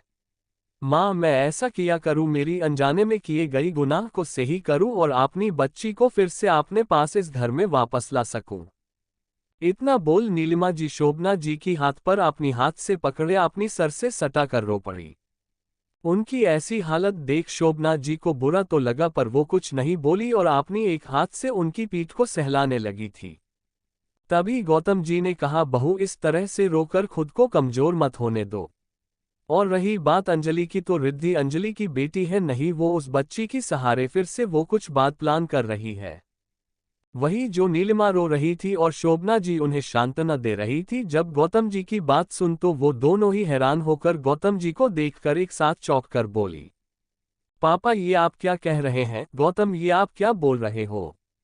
दोनों ने लगभग एक साथ ही बोल पड़े थे और दोनों की सवाल पर गौतम जी हाँ में सर हिलाकर बिना भाव में बोले, हाँ ये सच है, क्योंकि जब मुझे अंजलि की सच्चाई पता चली तब से मैं उस पर अपनी सीक्रेट एजेंट लगा दिया था, इसलिए मुझे ये सब पता है और इस बात पर मुझे कोई धोखा तो बिल्कुल नहीं है। उनकी ऐसे बात पर दोनों को शक करने जैसा कुछ लगा नहीं, जिस वजह से वो दोनों कुछ नहीं बोली। फिर कुछ टाइम बात करने की बाद तीनों अपनी अपनी कमरे में चली गई। वहीं दूसरी तरफ कुकी की गांव में अब तक तो सब लंच कर लिए थे। राम भवन में एक रूम में दयांश खुशी को अपनी साथ सबसे छुपते छुपाकर खींच कर लिए एक खाली रूम में आ गया था और अपनी सामने खड़ी खुशी को बस अपनी गहरी काली आंखों से घूर रहा था और खुशी अपनी ऊपर घिरती नजर को अवॉइड करने के लिए इधर उधर देख रही थी। ऐसे ही कुछ और वक्त बीत गया दयांश का घूरते हुए। अब खुशी चिढ़ गई और अपनी नजर दयांश की तरफ करते हुए चिढ़कर बोली, what are you doing Dayansh? You staring at me like you gonna eat. खुशी की बात सुन दयांश अपनी सीने पर हाथ बंधे मुंह बनाकर बोला, तुम मुझे खुद को खाने कहाँ देती हो? सिर्फ घूर सकता हूं जो अब वो भी नहीं करने दे रही हो। उसकी बात पर खुशी उल्टा उससे घूरते हुए बोली, अच्छा मुझे खाना है और अभी जो डाइनिंग टेबल पर सारे शर्म लिहाज को छोड़ किसी भूखल की तरह खाना दबाकर जो खा रहे थे उसका क्या? वो इस पेट को भर नहीं पाया क्या? खुशी दयांश के पास आकर उसकी पेट को एक हाथ से टेप करते हुए बोली। दयांश उसकी बात सुनकर अपनी एक हाथ उसकी कमर पर पकड़कर उसे पीछे की तरफ ले जाकर वॉल से लगाकर अपना एक हाथ खुशी की सर की ऊपर वॉल पर रखकर खुशी की तरफ झुककर बोला, यू नो स्वीट पोटैटो, खाना पेट भरने के लिए चाहिए होता है और तुम मुझे अपनी दिल की आग को मिटाने के लिए चाहिए, जिससे प्यार करके ही बुझेगा। ये सब दयांश मदहोशी में बोलकर और अपनी हाथ को खुशी की कॉलर बोन पर रख देता है। खुशी जो उसकी ऐसे बात सुन सिहर रही थी, दयांश की ऐसे करने से खुशी की हाथ दयांश की कंधे पर कस गई और कसकर अपनी आंखें बंद कर धीमी धीमी सांस पीने लगी। चैप्टर 75 कुत्ते बिल्लियों की तरह लड़ाई। दयांश अपनी उंगली से खुशी की कॉलर बोन को आहिस्ते आहिस्ते छुए जा रहा था और आराम से और प्यार से झुककर अपनी होठ उसकी गले में रख लेता है, जिससे महसूस कर खुशी की आंख बंद हो गया और अपनी एक हाथ का पकड़ दयांश की बालों पर कस गया और दूसरी हाथ दयांश की गले में कस गया था। दयांश अब खुशी की गले होते हुए उसकी होठों तक पहुंच गया और बड़े प्यार से खुशी की लिप्स पर अपनी उंगली को चलाते हुए बोला, तेरे इन खूबसूरत सी पंखुड़ी जैसे होठ को देखकर मेरी होठों की ईमान डोल जाता है। दिल करता है तेरे इन होठों को चूम कर लूं अपनी प्यास को दूर। इतना बोलकर दयांश ने खुशी की लिप्स को अपनी होठ रखकर बड़े ही गहराई से चूमने लगता है, जैसे सालों की प्यास को आज की किस से मिटा देगा। और खुशी उसकी बात से तो शर्मा रही थी कि दयांश की ठंडा होठ अपनी लिप्स पर महसूस करती है।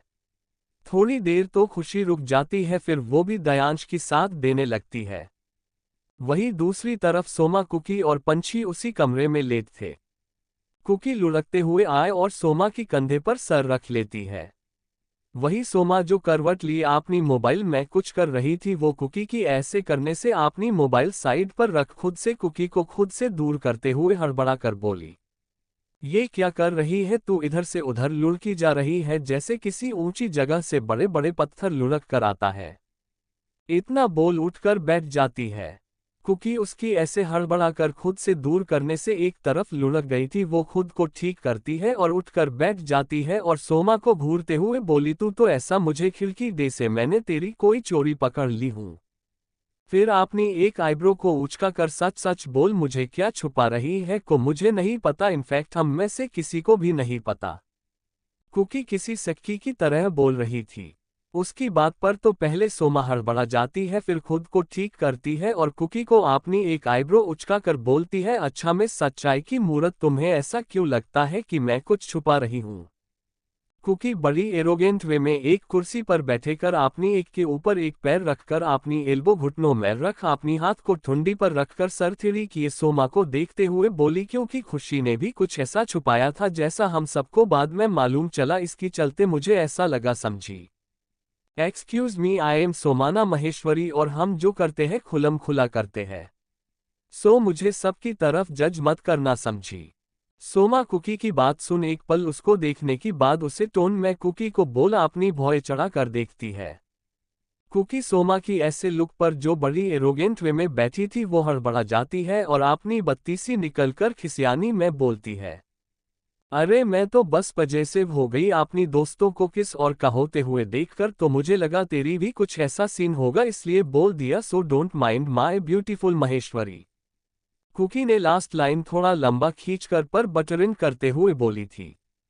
तभी वॉशरूम से पंछी निकलकर आए और अपनी बाल को झड़ते हुए बोली, क्या कुकी दी, ऐसा क्या बोल दिया जो तुमको सोमा दी की सामने इतना बटरिंग करनी पड़ रहा है? इतना बोल अपनी बाल को पीछे किए हुए सामने सोमा और कुकी को देखने लगती है। पंछी की बात पर कुकी उससे घूरने लगती है तो सोमा उससे देखकर बोली, आज उसकी मन बटरिंग का हो रहा है इसलिए आज ही मक्खन सब किलो दर किलो से लगाई जा रही है। तुमको भी लगानी है तो बोल दो, तुमको भी लगा देगी। सोमा ये सब कभी पंछी तो कभी कुकी को देखते हुए बोली और नीचे गद्दे पर बैठ गई और अपनी मोबाइल देखने लगी। वही पंछी सोमा की बात पर अपनी दोनों हाथ ना में हिलाते हुए बोली, नो वे में को नहीं लगानी है, बिकॉज ना तो मैं ब्रेड हूं ना ही पराठा, इसलिए ये तो मुझे नहीं लगाना। सोमा की बात पर कुकी जो आंखें छोटी किए जो सोमा को देख रही थी वही अब पंछी को देखने लगती है और अपनी हाथ और पैर पटकते हुए बोली, तुम दोनों को पॉइंट करते हैं, आजकल पता नहीं क्या क्या खा लिए हो जो ज्यादा अजीब बात पर रहो हो और मेरी बोलती बंद कर रही हो और जब बाहर कुछ होता है तो बोलती बंद कर देते हो। इतना बोल अपनी मुंह बना लेती है और अपनी कुर्सी पर बैठ जाती है। हाँ क्या दी, आप तो ऐसे बोल रहे हो जैसे कि हम तो सुई सिले रहते हैं और सिर्फ आपका सुनते हैं और दुनिया की बातों पर जवाब सिर्फ आप ही देते हो। कुकी की बात पर पंछी अपनी मुंह पर हाथ दिए नौटंकी करते हुए बोली और सोमा की पास बैठ गई थी। पंछी की बात एल होते ही सोमा भी बोल पड़ी, हाँ ये भी सही है, तुम हम सबको ये सब ना लगा कर किसी लड़के पर ट्राई करोगे तो कम से कम कोई लड़का तो पट जाएगा। इतना बोल पंछी और सोमा दोनों हंसकर हाई फाई करने लगते हैं। कुकी जो इतना टाइम तक सुन रही थी अब वो बुरी तरह चिढ़ जाती है और बिल्लियों की तरह उन पर झपटा मार देती है। वही सोमा और पंछी कुकी की इस अटैक से अनजान खिलाकर हंस रहे थे कि कुकी जब दोनों पर जंप मारी तो कुकी दोनों की साथ गद्दे में लुढ़क गए। अब बोली, क्या बोल रहे थे तुम दोनों, कब से देख रही हूं बकवास किए जा रहे हो। इतना बोलकर दोनों की ऊपर ही लेटकर कभी कमर तो कभी गले में हाथ मारने लगती है जिससे पंछी और सोमा की गुदगुदी हो रही थी और हंसे जा रहे थे।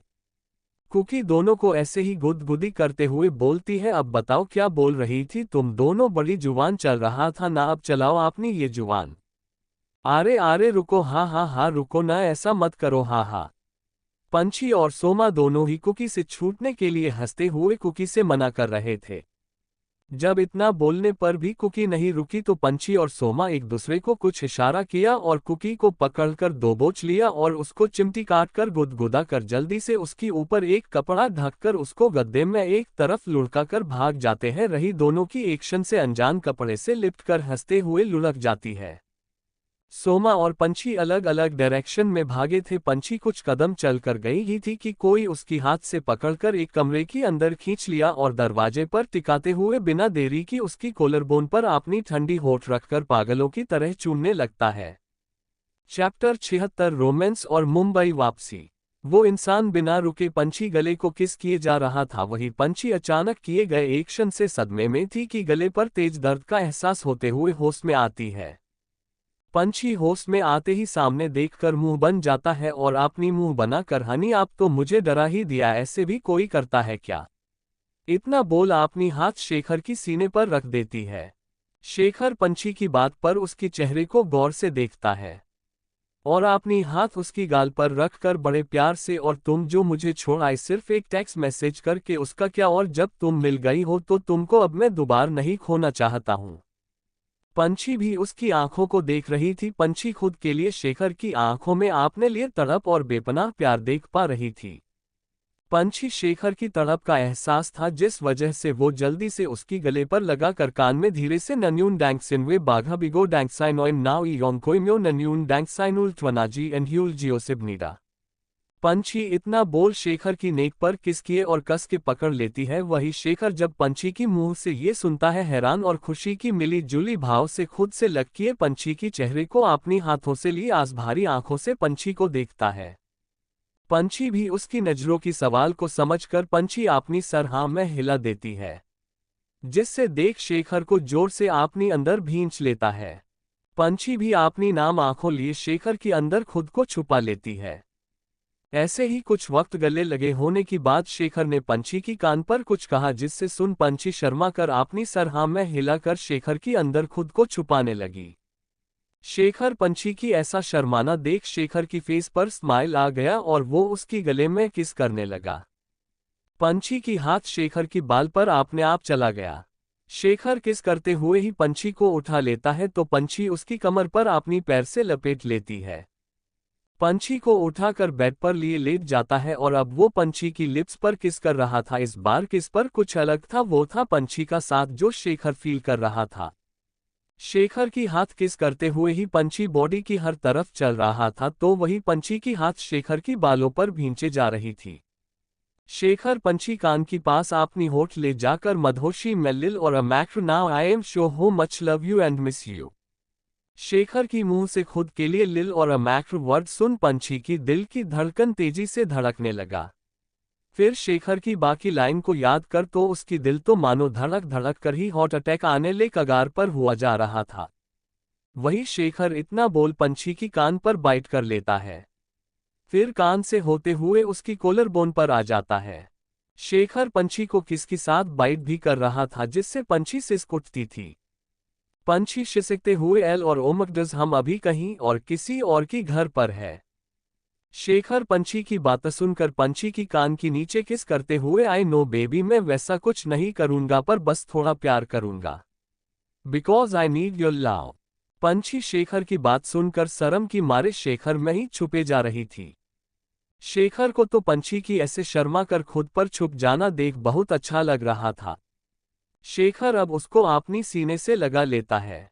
वहीं दूसरी तरफ शाम की जश्न के लिए सजावा के लिए सब लगे हुए थे और सोमा भी कुकी से लड़कर नीचे सबकी साथ मिलकर हेल्प करने लगी थी। वही खुशी और दयांश एक साथ बेड पर लेटे हुआ थे। दयांश पंछी की ऊपर था और की सीने को हाथ फेरा रहा था और किस किए जा रहा था। दयांश की ऐसी करने से खुशी मौन कर रही थी। दयांश ने अब तक खुशी को पूरा नेकेड कर दिया था और उसको सिर्फ ऐसे रोमांस करने से मन नहीं भर रहा था, उसको थोड़ा और चाहिए था। जिस वजह से दयांश खुशी को आंखें बंद किए मौन करते एक नज़र देखा और थोड़ा उठा और खुशी को देखते हुए बिना कुछ बोले खुशी अंदर समा जाता है। ऐसे अचानक दयांश की मुंह से खुशी की एक चीख निकल गई और अपनी आंखें मिंचकर दयांश को कोसते हुए, तुम आज रात तक नहीं रुक सकते थे? कल तो हम मुंबई लौट रहे थे ना। खुशी ने ये बात दयांश की दिया गया मीठा दर्द को सहते हुए बोली। खुशी की बात पर दयांश खुद को खुशी में पुश करते हुए, बेबी मुझे तुमको देख कंट्रोल नहीं होता और मैं खुद को तुमको अपनी प्यार जताया बिना रह नहीं पाता। दयांश की बात पर खुशी हाँफते हुए, प्यार या दर्द मुझे समझ नहीं आता। खुशी ये बोल रही थी कि दयांश की तेज गति की वजह से खुशी की लास्ट लाइन लंबा खींच गया और खुशी की आंखों की कोने से आंसू निकल आया। दयांश उसकी आंसू पोंछकर, आई एम सॉरी बेबी मुझे तुमको देख कंट्रोल नहीं होता और वाइल्ड हो जाता हूं। इतना बोल दयांश खुशी की एक साइड चेस्ट को अपनी मुंह से भर लेता है और सक करने लगता है और दूसरे को हल्के दबाव से प्रेस करने लगता है। और खुशी उसकी मुंह से तो सिर्फ आहें निकल रही थी, कुछ बोलने की हालत पर ही नहीं थी। और दयांश पूरे पैशन के साथ खुशी को प्यार कर रहा था और खुशी की पकड़ उसकी बाल पर कसे जा रहा था और आहें पूरे रूम में गूंज रहा था। चैप्टर 77 सोमा की क्लास लगी। वहीं दूसरी तरफ मुंबई में रिद्धि की फ्लैट में इस वक्त रिद्धि फ्लैट में नहीं थी और अंजलि अपनी रूम में इधर उधर टहलते हुए किसी से बात कर रही थी। अंजलि ऑन कॉल, तुमने मुझे इस वक्त कॉल क्यों किया है? मैंने तुम्हें कहा था ना कि मैं वक्त जगह देख तुम्हें कॉल करूंगी। ये सब अंजलि गुस्से से बोल रही थी। कॉल की दूसरी तरफ से किसी आदमी की आवाज आता है, क्या तुम्हें डर है कि तुम्हारी मुन्ह बोली बेटी हमारी बात न सुन ले? वो इंसान ये बात किसी मक्कार की तरह बोल रहा था और उसकी बात सुनकर अंजलि गुस्से से, शश ये बात तुम्हारी मुंह से नहीं आनी चाहिए। अगर उस ना समझ लड़की को ये बात नहीं पता चलना चाहिए कि मैं उसकी सगी तो कोड़ी की बात से कहीं से भी उसकी मां नहीं हूं। अंजलि की बात पर दूसरी तरफ से हाहा डर लग रहा है, कहीं उस लड़की को पता चला तो तुम्हें दिक्कत ना हो जाए। अंजलि तिरछी मुस्कान के साथ, दिक्कत मुझे नहीं उससे हो जाएगा। और एक बात, भारद्वाज परिवार की प्रॉपर्टी मेरे पास आ जाए उसकी बात इस रिद्धि को भी वहां भेज दूंगी जहां उससे भेजी थी। हा हा हा। अंजलि किसी शैतान की तरह हंस रही थी। उसकी बात पर दूसरी तरफ से किसी ललचाई हुई आवाज, मैं वैसे कुछ भी बोलो खूबसूरत बहुत है, दिल करता है एक बार।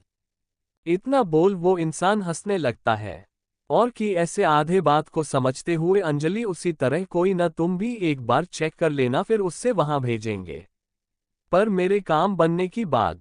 अंजलि लास्ट लाइन को जोर देते हुए बोली और हंसने लगती है कि बाहर किसी चीज टूटने की आवाज आती है, जिससे सुन अंजलि हड़बड़ा जाती है और बाद में बात करने का बोल कॉल कट करके रूम से बाहर आती है।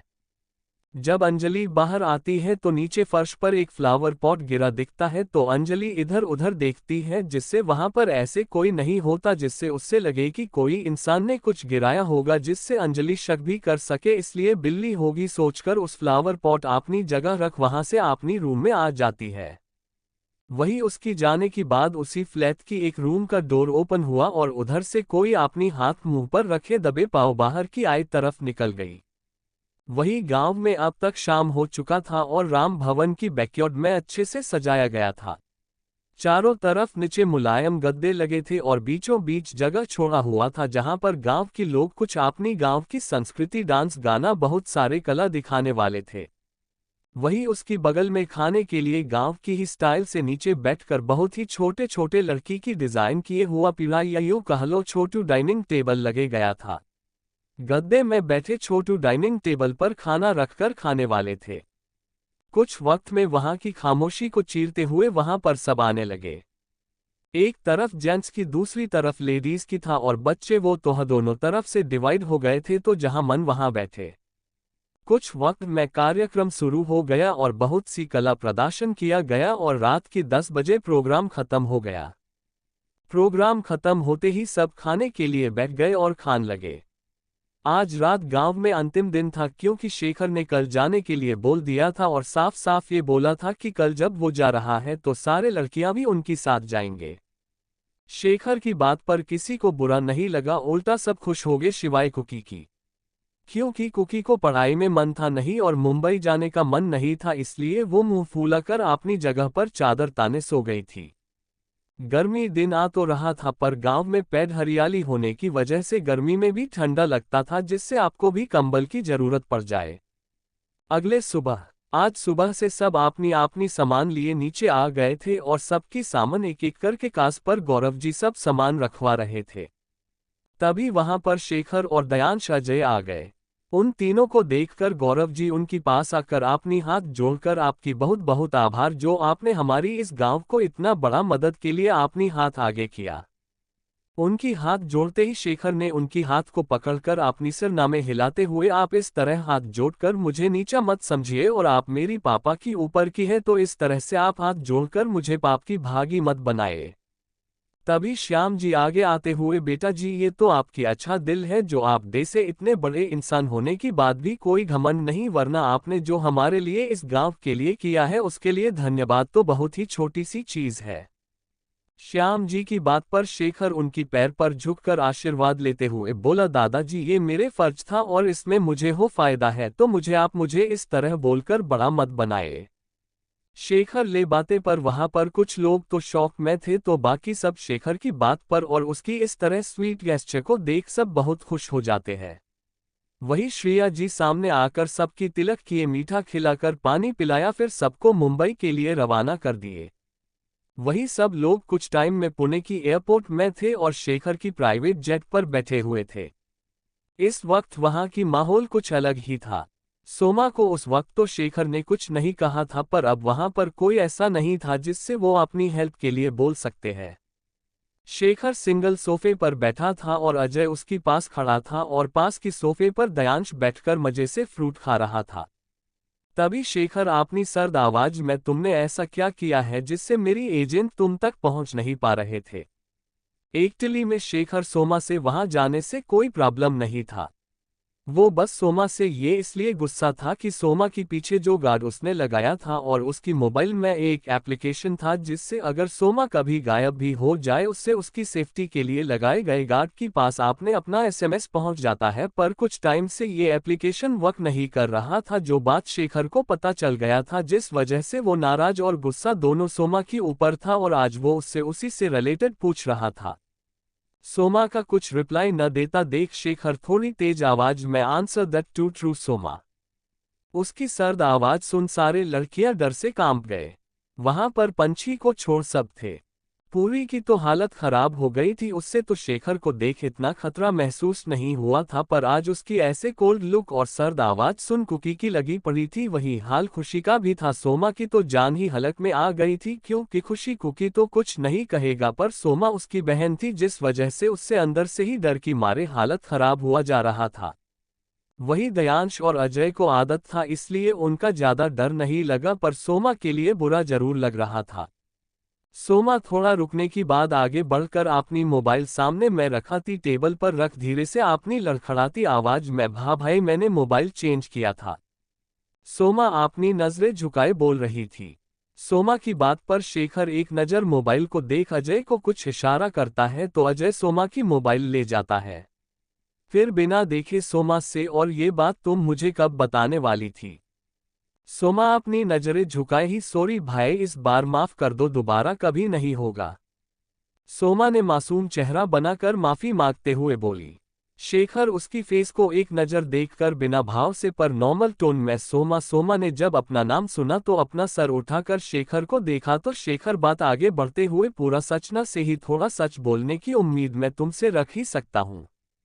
वही सोमा शेखर की ऐसे बातें सुन अपनी नजर नीचे कर लेती है। फिर शेखर खुशी और कुकी को देखते हुए, और तुम दोनों मुंबई जाने की बाद अपनी फ्लैट में नहीं बल्कि मेरे विला में पंछी के साथ वहां पर रहोगे। खुशी और कुकी की मानो सांस ही अटकी हुई थी। आपने नाम सुना और शेखर की बात पर सिर्फ दोनों अपना सर हिलाकर रह गए। शेखर फिर एक नजर अजय का पड़े, फिर सोमा को देख वहां से पंछी के पास चला जाता है। चैप्टर 78। शेखर तो वहां से निकलकर वहां पहुंच गया जहां पर पंछी थी। जैसे ही शेखर डोर ओपन किए गया तो देख पंछी मखमल सी मुलायम बिस्तर पर उल्टा लेटी थी। शेखर उसको ये देख अपनी फेस पर स्माइल लिए खुद से बोला, आज भी वैसी है। क्या करूं मैं तुम्हारा माइलाओ, इतना खुद से बोल अंदर चला जाता है।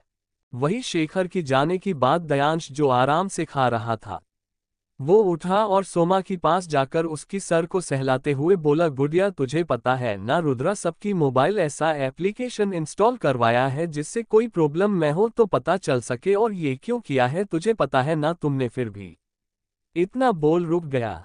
सोमा दयांश की बात अपनी सर जो नीचे झुकी हुई थी उसको ऊपर किए दयांश को देखने लगी।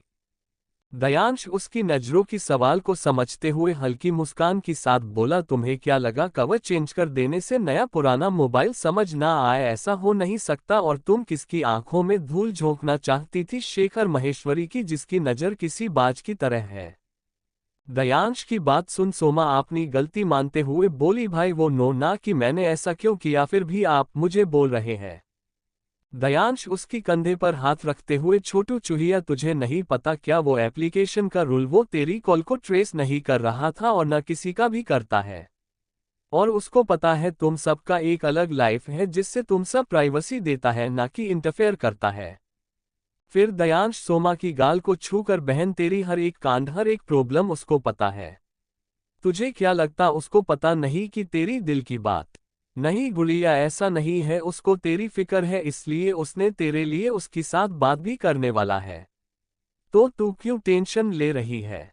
सोमा उसकी सारे बात अच्छे सुन रही थी। जैसे ही दयांश ने लास्ट लाइन बोला उससे सुन सोमा एक पल हैरान हो गई, फिर खुद को ठीक किए अपनी आंखों की नमी को भरसक छुपाते हुए, नहीं भाई अब उनको उससे बात करने की जरूरत नहीं। मेरे लिए मैं अपनी भाई को किसी के सामने हाथ फैलाते हुए नहीं देखना चाहती और मैं खुद भी उसके पीछे नहीं जाऊंगी। वही खुशी और कुकी भी बस दोनों भाई बहन को बात को समझने की कोशिश कर रहे थे कि आखिर ये दोनों क्या कर रहे हैं। फिर एक दूसरे को देखते हुए ना में सर हिलाकर उनकी बात को सुनकर समझने की कोशिश करने लगी। दयांश सोमा की बात पर उसकी हाथ पकड़ सोफे पर बिठाते हुए वहां रखे जग से पानी ग्लास से निकलकर उससे देते हुए बोला, सोमू भाइयों की फर्ज बनता है कि वो अपनी बहनों को हर खुशी दे। तो इसमें कहाँ किसी के सामने हाथ फैलाना हुआ, मुझे बता। नहीं भाई अब इस बारे में कोई बात नहीं होगी, और जब मेरी गलती होती तो भाई उससे कुछ बोलते तो मैं कुछ नहीं बोलती, उल्टा मैं खुद अपनी सर नीचे किए अपनी गलती मानती और सजा के लिए भी तैयार होती। पर यहाँ मुझे नहीं पता कि किस बात का मुझे इतनी सालों की बेरुखी इग्नोरेंस सजा की तौर पर मिल रही है।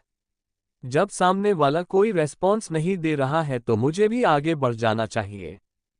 दयांश की बात सुन सोमा पानी का ग्लास टी टेबल पर रखकर खुद को संभालते हुए बोली और सोफे से उठ गई और चली गई। वही दयांश उसकी ऐसे बात सुन कुछ न बोल बस उससे जाते हुए देखता रहा। सोमा की जाने की बात खुशी दयांश के पास आकर सोमा की गई हुई डायरेक्शन को देखते हुए बोली, दयांश ये सोमा को क्या हुआ और किसकी बात आप कर रहे थे। दयांश खुशी की बात सुन उस तरफ से अपनी नजरें हटाकर खुशी को देखते हुए, तुम अभी उसके पास जाओ उससे संभालो। फिर उसकी गाल पर प्यार से हाथ रखकर, और इस बातें हम बात में बात करेंगे हाँ। इतना दे से ही खुशी की फोरहेड पर किस करना चाहा कि तभी किसी की गला साफ करने की आवाज आए, जिससे सुन दयांश जोपकर इधर उधर देखने लगा तो खुशी को भी एहसास हुआ वहां पर उनकी साथ कुकी भी थी, जिससे या आते ही खुशी दयांश से छिटक कर दूर हो गई और कुकी को वहां छोड़कर भाग गई। वही उसकी जाने की बात कुकी को अपनी आंखें छोटी किए देखने लगा तो कुकी अपनी मुंह बनाते हुए, इस तरह घुरिए मत जीजा जी नहीं तो आंखें बाहर को हो जाएगा। कुकी की बात सुन दयांश मुंह बनाकर घूरते हुए, तुमने मेरी एक अच्छे मोमेंट अपनी खराब गला ले आई तो क्या तुम्हें मैं घूरने की सिवाय नाम दूं।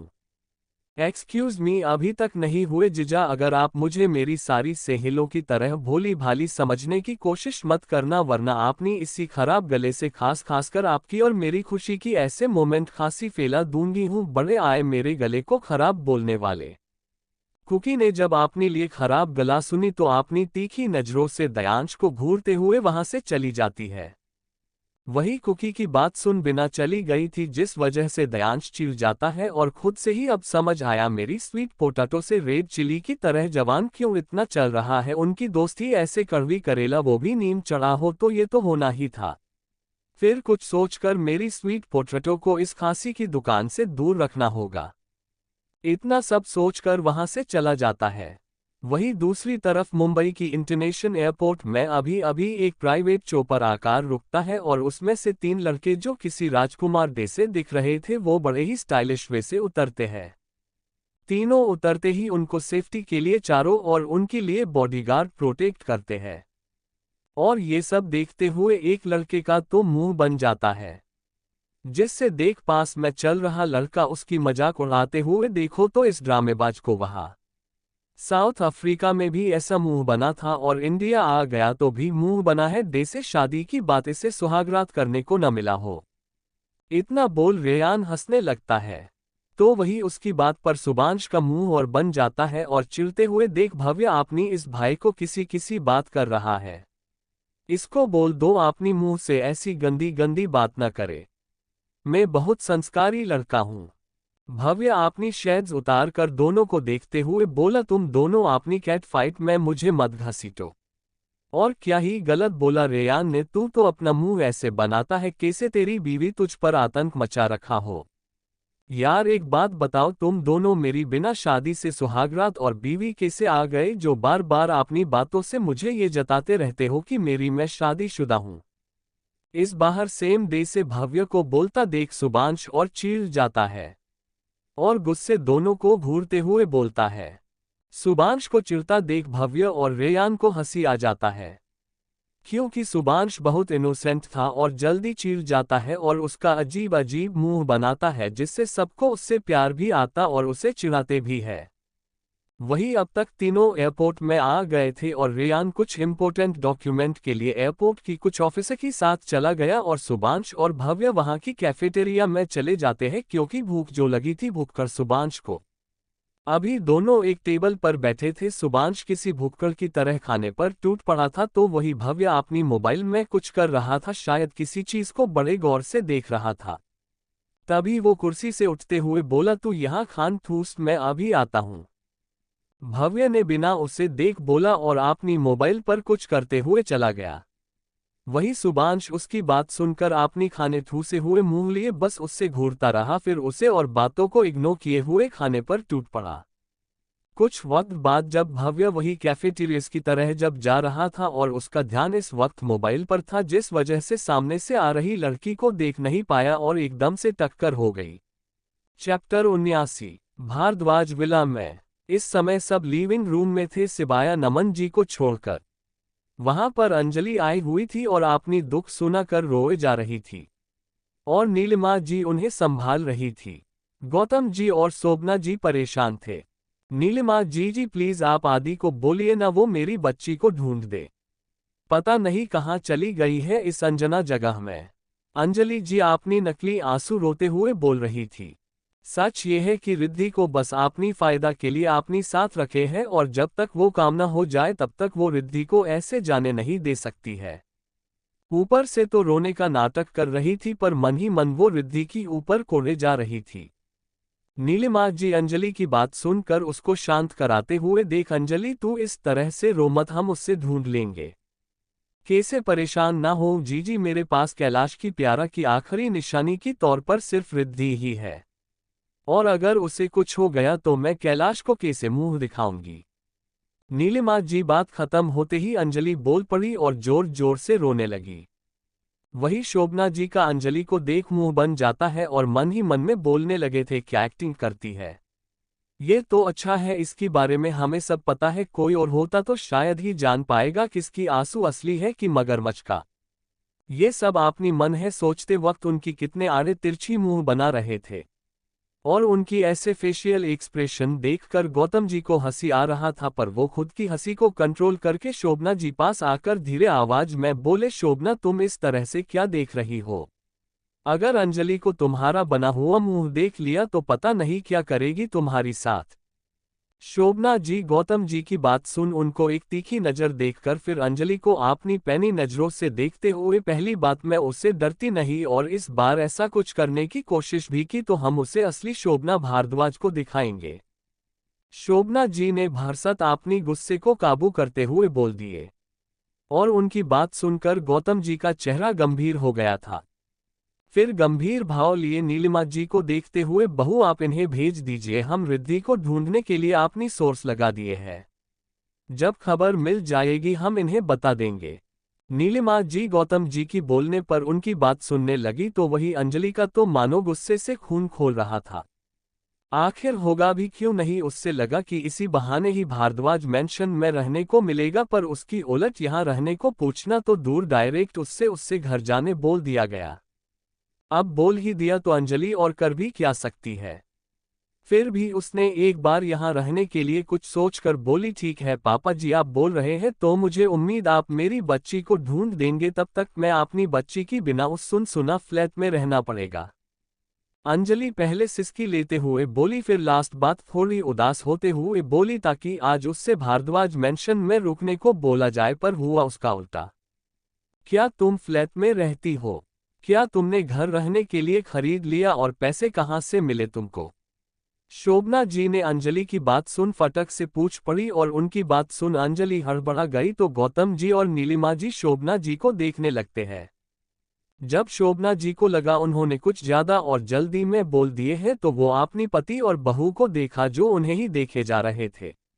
और शोभना जी उनकी नजरों का मतलब समझते ही अपनी आंखों से वो भी बता दिया कि मैंने कोई गलत नहीं पूछी और तुम दोनों मुझे ऐसे ना देखो। और वो दोनों भी शोभना जी का बात समझते ही अपनी नजर अंजलि पर टिका दिए। अंजलि खुद को ठीक किए तीनों को देखी जो सवाल जानने के लिए उस पर ही नजर टिकाए है। तीनों को देख अपनी नकली आंसू पोंछकर धीरे से बोली, शोभना माँ आपको पता है ना 9 साल पहले जो हुआ तब से पापा जी मुझे हर महीना पैसा दिया करते हैं तो उस पैसे से कुछ सेव किया तो उसमें ले लिया। अंजलि ने ये बात उनको बीते दिन याद दिलाते हुए बोली थी ताकि आज वहां उसे रुकने के लिए बोले। और हुआ भी वैसा पर उसका उल्टा ही। अंजलि का 9 साल पुराने बात जिक्र करने से नीलिमा जी, शोभना जी और गौतम जी की चेहरा का भाव बदला गया। ये देख अंजलि की फेस पर इविल स्माइल आ गई। अंजलि अपनी अंदर की बुरी चेहरे को छुपाकर अपनी अच्छाई की मुखौटा पहने उदास चेहरा के साथ दर्द भरी चेहरे लिए बोली, जीजी आप मुझे माफ कर दे, मैं उस दिन की बात फिर से छेड़ दिया, मुझे माफ करना जीजी। ये सब बात अंजलि नीलिमा जी की हाथ को पकड़कर अपनी दिली खुशी को छुपाते हुए बोली। वही शोभना जी की दिल में तो आग सी लग गई थी अंजलि की बात सुनकर और गुस्से से देसे कुछ बोलने को हुई कि गौतम जी उनकी हाथ को थाम लिया जिससे वो अपनी हाथ को कभी तो कभी गौतम जी को देखती जो आंखों से ही शांत होने को बोल रहे थे। जिससे शोभना जी शांत हो गई तो गौतम जी एक आह भरते हुए बोली, अंजलि बीते 9 साल में जो हुआ उसको हम रोक नहीं पाए पर हमें इतना पता है को भी हुआ था उस टाइम वो किसी का साजिश था, वरना हमारी घर की बच्चे कभी किसका बुरा करना तो दूर सोच भी नहीं सकती। और जिस दिन उस दिन की सच्चाई पता चला हम उसको ऐसे सजा देंगे कि उसकी रूह तक कांप जाए।